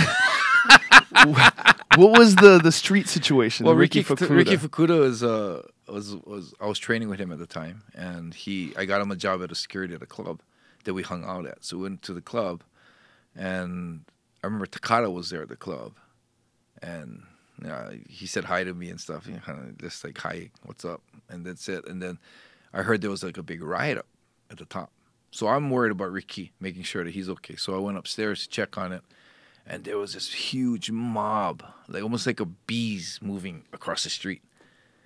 And I was who's fighting? I don't know who's fighting. Someone, what's going on? And I noticed some of the guys is a group called the Kanto Rengo in Japan. This is like a gang. They're not Yakuza, but they're like a gang of kids that don't give a fuck. And they beat people up, with bats and all kinds of stuff. But I noticed a couple of them. I knew who they are. So I went and followed that thing to make sure that everything was okay with Ricky. Ricky's not involved in it and everything. And I went there, and in the beehive, when we get to the back, one guy breaks free. And it's a rugby player, and he's running down, and his face is all fucked up already, and he's running down the street, and Takada's running after him. And Takada sees me, and he goes, "Enson, help! They're going to kill us! Help, help!" And Takada's not touched. He has no scratches, not a bruise on his face. And then those guys ran by me, and I'm still wondering what's going on. I'm like, whoa, shit, something. And they ran by me, and they caught up to the rugby guy, tackled him. These gangsters tackled this rugby guy, had him, and started working him again, kicking him in the face, flower pot on the head, everything. And you know what Takada's doing? He's standing on the side, screaming his lungs off. Stop it, stop it, stop it. Not doing anything about it. And he's fucking huge. Yeah. Giant dude. He's not grabbing anybody. He's not physically stopping it. He refused to physically get involved. And then he sees me come. He goes, "Enson, stop him, stop him, stop him." I'm like, dude, that's your friend. So I click in my head thinking I can kill two birds with one stone. I can help Takada, and I can help these guys, because this fight was going on for like 8 minutes already now. And the cops are probably on the way. So I think you guys got to get out of here, because the cops are coming. So I'm grabbing these guys, throwing them in their van, and as I'm getting another guy, other guy's coming out. It was like ridiculous. I was trying to get them in the car. Fired them, got them in the car, got away. They got away right when the police are coming. High-speed chase. They actually got caught up the street, put in prison, and nothing from Takada. Not a thank you, not a what's up, nothing from Takada. And I haven't talked to him since that day. What does that guy do now? I don't know. He does some acting. He acts? That's good. He's probably better at that than fighting. He was doing that in the ring. Well, there's a little bit of that. Yeah, so I have no respect for Takada at all. And if he comes up to me in Japan and tries to shake my hand, I'm not going to shake his hand. I'll tell him, before I shake your hand, don't you have something to say to me? Because I saved him on that, and he's such a pussy. And you know, that's real upsetting for me, to see him in the ring at the Pride and looking at Sylvan saying, "Are you a man?" Looking at Rampage, "Are you a man? Are you a man?" And saying that, like, is that what he did? Yeah, he said, in Japanese, he was saying it like it was about the tournament. I think. Oh. Are you a man? Are you a man? So the big theme was being a man. And I'm thinking, God, this is the biggest pussy is asking people if they're men, you know? You remember when he fought Hickson? Yeah. Yeah. Hickson just fucking worked him. Yeah. That was, I mean, everyone who knew how shitty Takada was knew that Hickson was going to kick his ass. But for the Japanese people, it was huge because Takada was this big hero, yeah? Yeah. That was Hickson in the special time, too. Yeah, I wish Hickson fought in the UFC, man. It's one of my biggest regrets as a fan. I know. One of my biggest regrets as a fan is that Hickson in his prime didn't fight all the top guys. Like, I would have loved to seen Hickson versus Coleman. Yeah. I would have loved to seen Hickson versus Mark Kerr. Yeah. I would have loved to seen him versus a lot of guys, man. It could have been some amazing fights. I mean, we got to see him versus Funaki, who was legit. Funaki was legit. It was legit, yeah. That was a good fight. And Hickson got hurt. He got a ruptured orbital, fractured his orbital in that fight. His eyes swole up, and then he had to finish Funaki, and Funaki just went to sleep. Didn't even tap out. And retired right after that. Yeah, I respect the shit out of that. Yeah, I mean, Hickson got on top of him, and remember he gift wrapped that arm across, and he was holding onto his arm and just beat him down, then took his back and choked him to sleep. Yeah. That was an intense fight, and that was a real fucking fight. Yeah, that was Funaki's good. That was Hickson's last fight, too. Oh, was it? Yeah, that was Coliseum in 2000. 2000, 14 years ago. Yeah, 14 years ago. And Hickson was still talking about fighting years later when Fedor was the champ of Pride. Hickson wanted a lot of fucking money, but he still wanted to fight. He wanted to fight the best guys. But for whatever reason, it never happened. Never happened, Yeah, because I went to dinner with Hickson and his wife and his family, and his wife didn't want him to do it. She didn't want him to do it, but Hickson they're separated now. Yeah. But Hickson was like, "That's the guy I would want to fight." Yeah, this is the end. This is when Hickson was at his best, and I think Hickson was probably around 40 then too. Yeah, he was. Yeah, and he was, still at his best, and he was big too for this fight. He got muscular. Probably the most muscular and the strongest he got for any fight. Because Funaki was no fucking joke, man. Yeah. But he got his back, and here it is. Got that rear naked on, and boom. Funaki just, you see him right there. He's out. He's just sitting there, out fucking cold. Hickson kicks him off. Yeah, and he's not an easy guy to choke out, too. Hickson, they made it look so easy, huh? And it was something special, man. Yeah. I mean, when you talk to all the different jiu-jitsu practitioners that have trained with Hickson, none of them come away and go, Yeah. There's a lot of hype. Yeah, none of them. Not a single one. Yeah. Every single one would talk about Hickson saying he's the best. Yeah. Unbelievable, huh? Yeah. You know, I got to hang out with him one night and talk positions with him and talk strategy and stuff like that. Fascinating, you know? Oh, yeah. Fascinating watching him break down fights too. I mean, watching him watch fights with top guys like Mario Sperry and stuff like that, but just showing all the holes in their game. Really, huh? Showing all the things they're doing wrong. Yeah. Yeah, Hickson. He was at an elite of the elites, you know? Mm-hmm. I would have loved to got a chance to roll with him, man. I got to, but I was a white belt, so. Yeah. Everyone asked me, did you get to roll with Hickson? But but no, you know. Yeah. It's like I was a white belt, and he was Hickson. And of course, he's not going to go hard on the white belt. So he kind of just rolled with us and just beat us up. And so I didn't really get to feel Hickson. Right. Hickson. So I actually, in a way, kind of, no, not really. I did, but no, not really. Yeah. Yeah, even if I did, might as well be me being a white belt. It's the same thing. That's what's really crazy. It's like I try to tell people like there's levels of black belt. Like you could be a black belt and then you roll up Marcelo Garcia and you get treated like a white belt. You're still gonna get strangled. Yeah. You know, there's guys that are just. I heard he lines up all the black belts in Brazil and submits them all. Hickson? Yeah, that's what I heard he used to do every year. I don't know about now, but back in the day, he used to go to Brazil and line up all the black belts and actually submit everyone one by one. Yeah, he used to do that for sure. Unbelievable. He's got back problems now, though. Oh, really? Yeah. He looks good, though, yet. Oh, he works out still, and he still does yoga, and he surfs a lot, but he can't really train anymore. He doesn't do jiu-jitsu. Really? Yeah, Crone was on the podcast, and he said that his dad has something like 7 herniated discs. Whoa. Yeah. So that's the issue with jiu-jitsu guys. Same thing with Ricardo Laborio. He's got like 7 herniated discs too. Yeah. All of them are bulging out, sticking in weird spots of his body. Like Ricardo, when you see him standing there, he's always in pain. Really? Huh? He's He never fought MMA, yeah? He did. He did? Yeah, Ricardo, I think, had 1 or 2 MMA fights and looked fucking great. Let me see. Let me pull it off. Ricardo Liborio. I remember seeing him, he doing jiu-jitsu seminars. I thought this guy would be so good in MMA. Oh, he's a fucking beast. Yeah, he is. Back in the day, man, he had 1 fight, and it was a draw. Oh, 1 fight. He fought Manoa. Minoa? Yeah, 1 I fight. think I saw that. Yeah, and Minoa just defended a lot, yeah. I think Defended so. good. Yeah. And it just 3-round fight, went to a draw, and that's it. I don't know. I don't remember much of the fight, but I just remember that at the time, a lot of people put him in the same category as Hickson. There's like Ricardo, and this was 2001. He had that fight, and Liborio was very, very highly respected amongst jiu-jitsu guys. Like a lot of the guys that roll with him say he's just unbelievably good, very technical, very strong, very technical. Big, solid guy. If you saw him back in the Manoa fight, he was fucking huge. he's- Pull that fight up. Ricardo Liborio versus Manoa. Yeah, You could see how he in good looked at the shape, time. Yeah. Oh, he's in incredible shape. Yeah. But he's got a bunch of back problems too, man. Wow, really, huh? Yep. Well, he still rolls with all those guys. You know, he's the co-founder and the head instructor at American Top Team, so you know he's Oh, I always see. there on a Okay. regular basis. But he still rolls with all those guys. Wow. I think they had a super fight, a grappling super fight planned between him and Mario Sperry, but I don't know if that's still going to take place. But With his back problems. I don't know. I think he was still going to do it, even despite his back problems.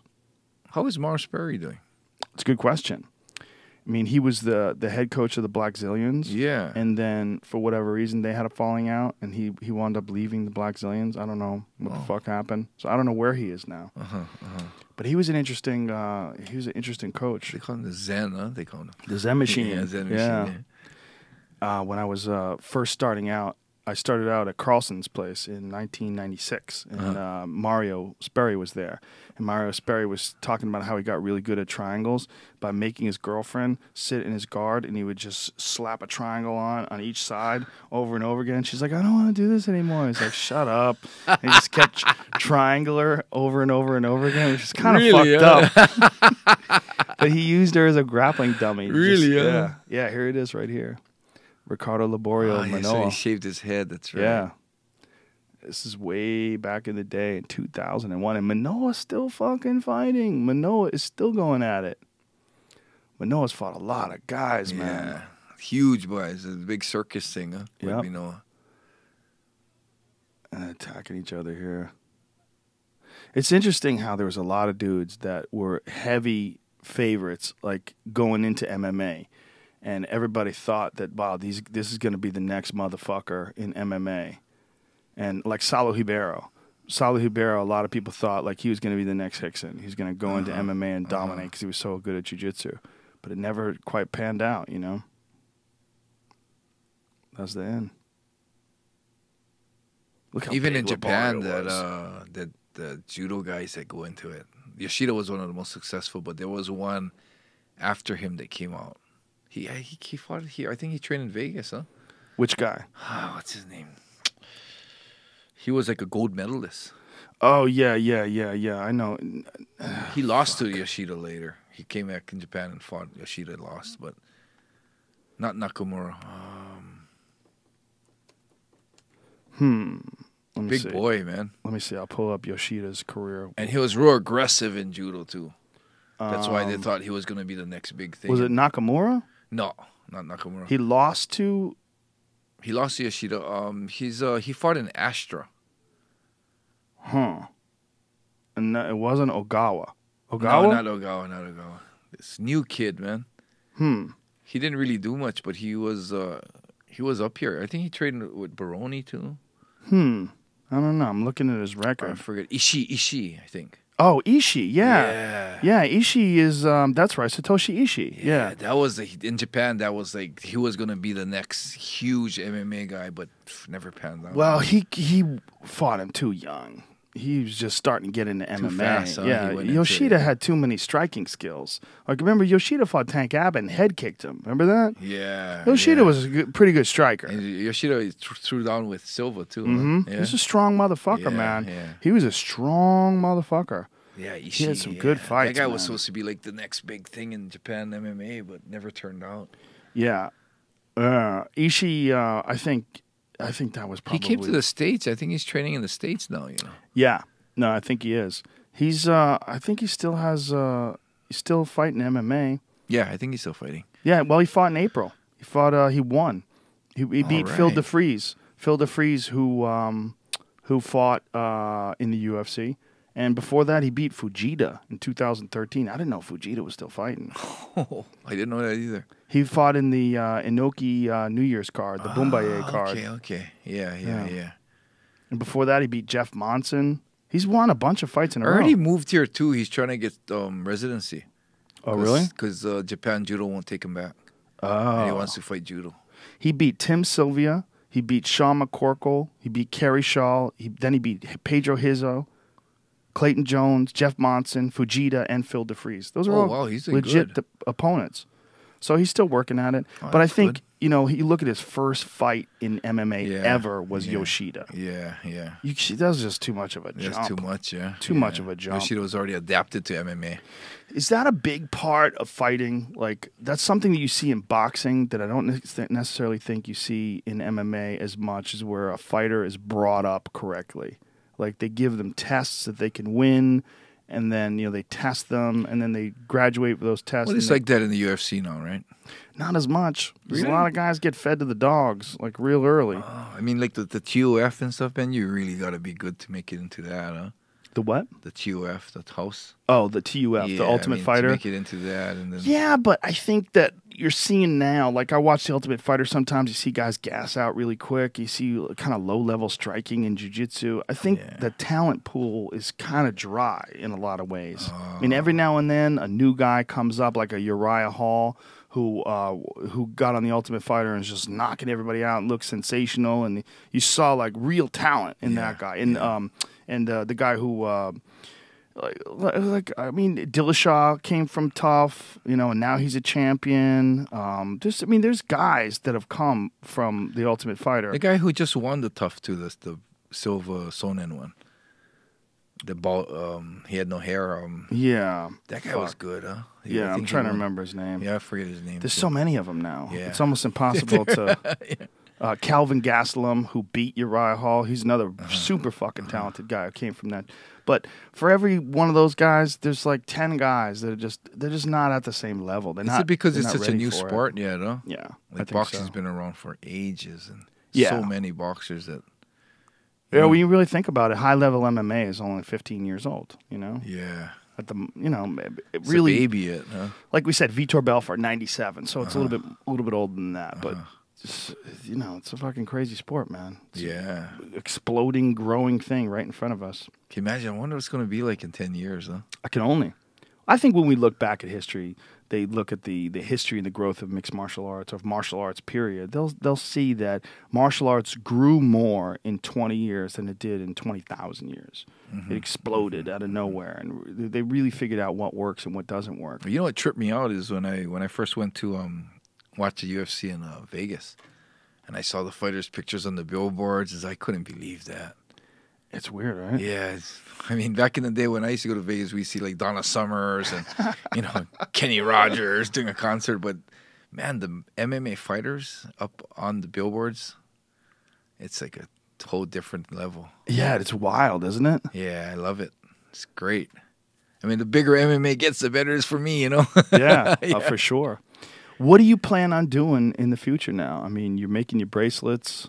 And if people want to buy those, by the way, where can they get them? DestinyForever.com. The book also is available. Say that again? DestinyForever. DestinyForever.com. Yeah. Making bracelets. I'm doing the Relief Work's always going to continue up north, and I'm writing another book, second part. Do you think that you're going to be involved in martial arts?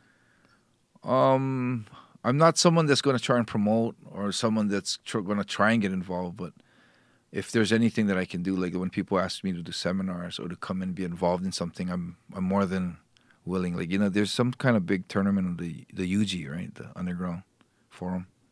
What is it? Is it a tournament? Yeah, it's the Underground is making their own tournament. They have a little like an amateur fight. Really? Yeah, I'm trying to help with that too. Okay. Giving That's bracelets cool. to winners like that. Oh, that that's kind of cool. Stuff. Yeah, Nice. So, I mean, like even like when Dana comes to Japan, I always offered him if he ever needs my help. If he needs any help with anything up there, That's awesome. I'm always willing to help. But- I'll be involved in that way for sure. But what about like running a school, running a gym again, teaching fighters? And I know you did that for quite a while. Yeah, I haven't been doing that actively at my gyms. I've been doing seminars. I just did one in New Zealand. I just went and worked with the guys in Portland at Fisticuffs. Yeah. So, Okay, cool. Yeah, so I'm doing that kind of stuff, and I think I still have a lot to offer to the fighters, but For sure. I don't know about doing it every day, and teaching every day, and being stuck at a gym at 9 to 5, or even like every day at 6 to 8. You're gonna teach. I gotta teach a class. I don't know if I will ever be able to limit myself to that. But yeah, my life's exciting, man. Travel all over the world. When you do these seminars and you sit down with young fighters, how much of the seminar has to do with mindset? How much of the seminar? Half of it. Yeah. So what I do is, for me, I have the techniques I have on the ground are real basic techniques, stuff that worked. I think I have more to offer in the mindset. Yeah. So mine is always like a seminar / philosophy. So I'll talk, and then I'll show a technique, and then I'll ask them a question, and then like one thing I asked them the New Zealand, when I went to New Zealand and did one in New Zealand, I asked them why do fighters tap? Like if I asked you that, Joe, why do fighters tap? Because they're afraid of injury. Yeah. And Because some people they're essentially, they've made a decision. I would rather not get my arm broken and just admit defeat. That's in the lines of it, but basically why a fighter taps is because he's anticipating what he thinks is going to happen. It's an anticipation of what you think is going to happen, and that's why fighters tap. Yeah. You're anticipating your arm breaking. You're anticipating going to sleep, and a lot of times people the spectators think it's because of pain, because it hurts. But a lot of times it is, arm bar doesn't really hurt. I mean, you can feel like, fuck, my arm, my ligaments are going to start stretching. Oh, fuck, but it's not to that pain level where you're like, oh, fuck, it's so sore, I got to tap, even chokes. It's not like, it's just anticipating what's going to happen, and I kind of develop on that kind of stuff, like, that kind of mindset, yeah. That there's a brief window where you can pull victory out of the jaws of defeat by not having the mindset to tap. Well, it's a focus, yeah. How many of those moments happen where a fighter has that door opens and either you can tap or you can push forward, and occasionally the guys push forward and wind up winning? Mm-hmm. I've seen some of that. That's that gray area, right? That's that weird moment, the do or die moment that you feel like with a Jason High type situation that the fighters aren't allowed to express and push through. They're not to show how tough they really are, yeah. When guys talk to you in seminars, do they talk about specific fights and ask you about specific moments in your career? Yes. Like what one comes up a lot? The Igor fight comes up a lot. Of course, right? The Igor fight comes up a lot. What about the Randy fight? The Randy fight, not that much, but it's always one that's mentioned, yeah. It's a big victory. Yeah, that was a huge victory for me, yeah. That's like my claim to fame, kind of, that kind of put, what was good about that was that victory made people accept that, okay, Enson is good. And after that, I didn't need to prove that I was good by getting wins. So it kind of gave me that window to fight with my heart now, that I didn't need to pull out the wins anymore. But back in the day, unless you pull out certain wins, you're like, he's just a tough guy. Well, that's a crazy thing about you, is not just your approach, but your openness in discussing that approach. The fact that you weren't necessarily pursuing wins as much as you were trying to find out about yourself. Mm-hmm.